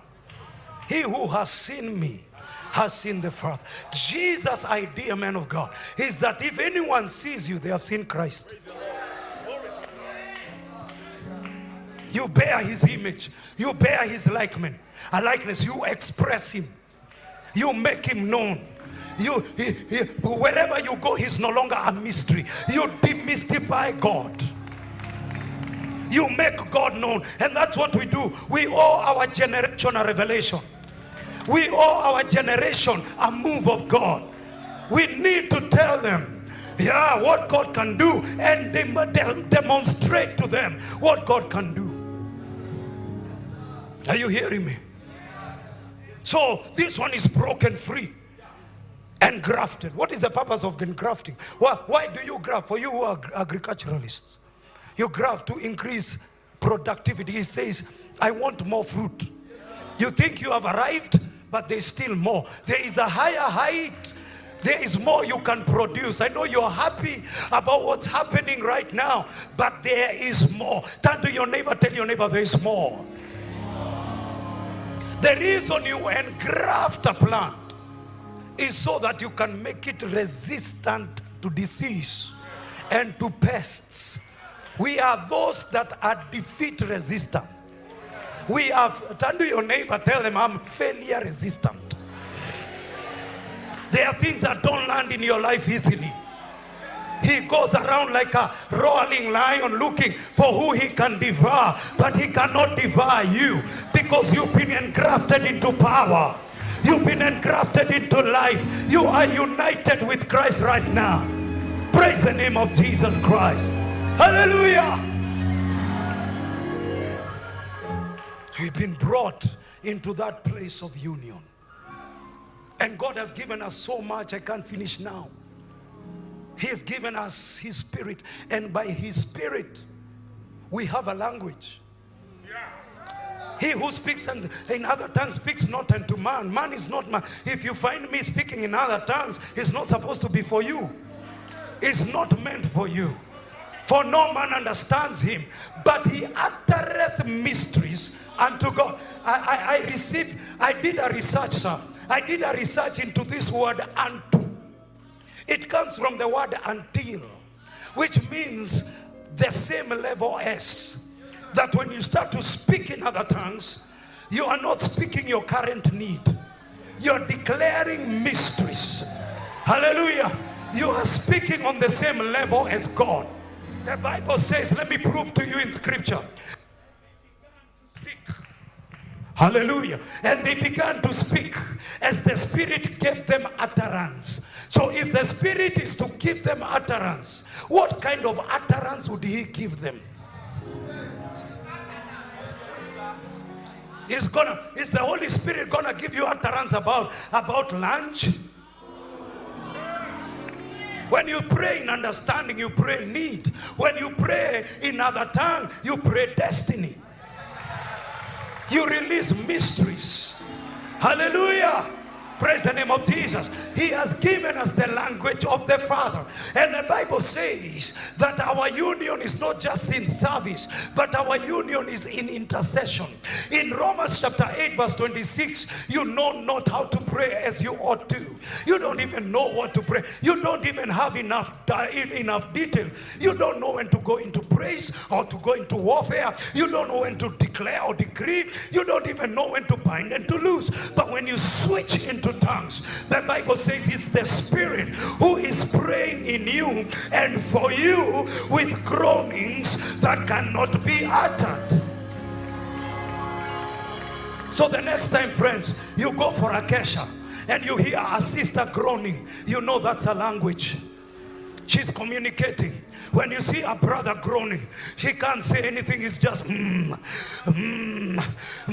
travail has taken hold of my spirit. The Holy Spirit has taken hold of my heart. He has put his burdens on me. I feel the emotions of God. I see the burdens of God, and I start to travail. He says, gather unto me those women who know how to travail. And when you start to travail, it's no longer you. The voice is yours, but the groaning is not yours. So you've been made a complete package, the mind of Christ. And when you pray and speak in the language of God. God himself goes straight to him, direct line to your Father. And when you're doing so, the Holy Spirit is the one who bears you up. He eliminates your weakness. It is in the place of prayer that we are as omnipotent as God. You can be here and you're sorting the US. You can be here and you're sorting Kitui. You can be here and you're dealing with people who are in Australia. When you are in prayer, you can reach beyond your physical body. You can go into the heavens. You can go into the beneath. And you can go wide. And you can start to deal with things. And therefore in prayer, the Bible says we are seated together with him. And that's not the way you sit with your friend over coffee to catch up. It's not a social sitting. It's functional. It's a place of authority. Therefore, as you're praying in your room, in your closet, you're seated with him. And as you're declaring, stop in prayer. He said, I'm giving you the power, the ability, and the permission to forbid and to allow. He says, whatever you forbid on earth is forbidden in heaven. Why? Because you're seated with him. So man loses rulership and dominion. But when Jesus comes, he restores dominion and rulership. And even better is a hand over this microphone.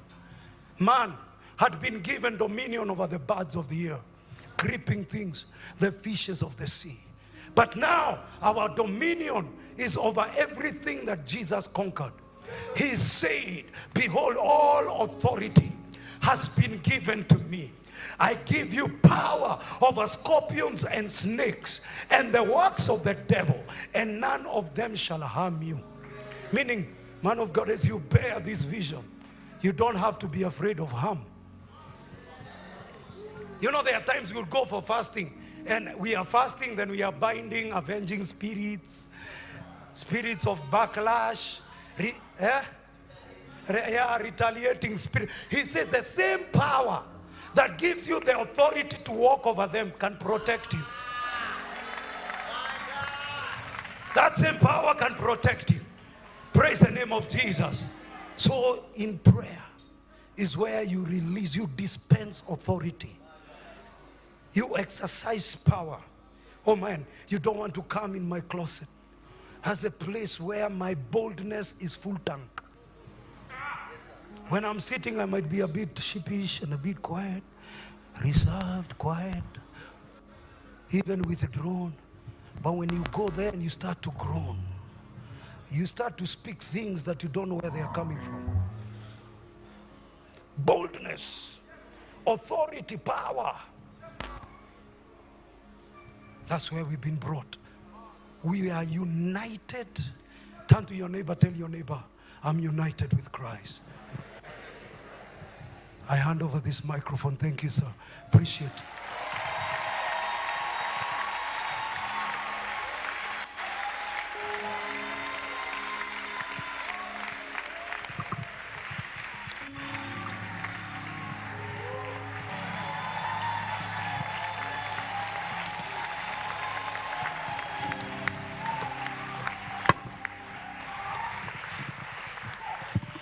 Hallelujah.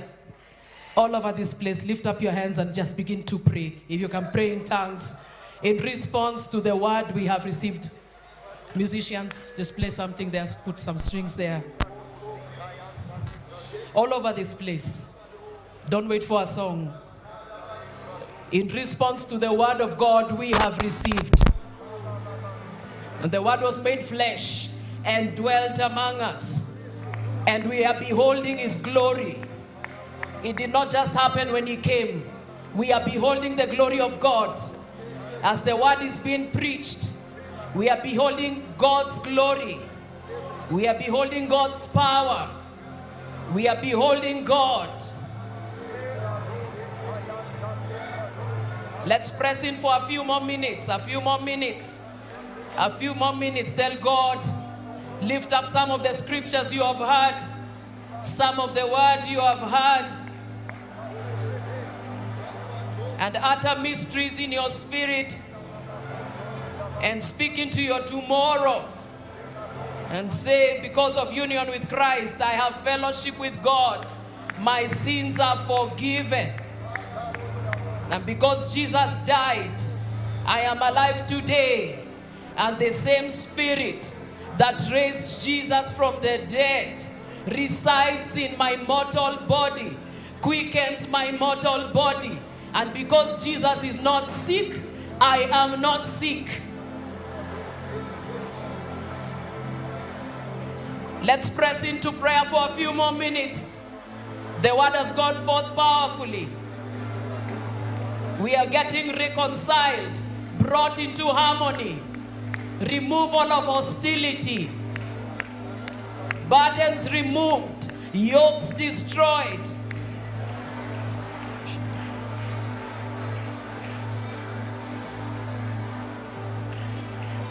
Continue pressing in for a few more minutes.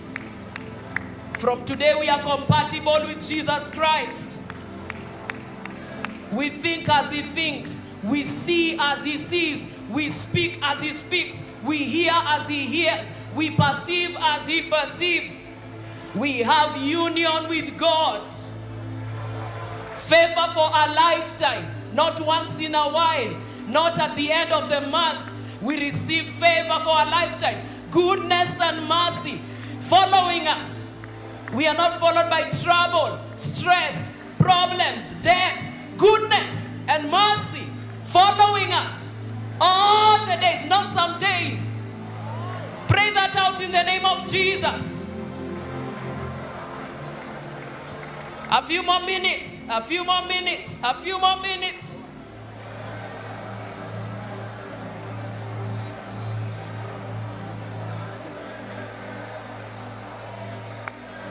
Let the congregation pray.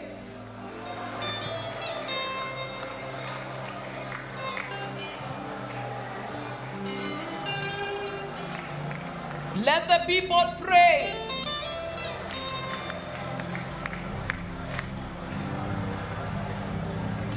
We receive the life of God because of the union.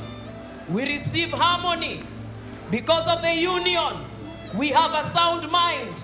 For God has not given us a spirit of fear, but He has given us a spirit of power, a spirit of love, and a sound mind.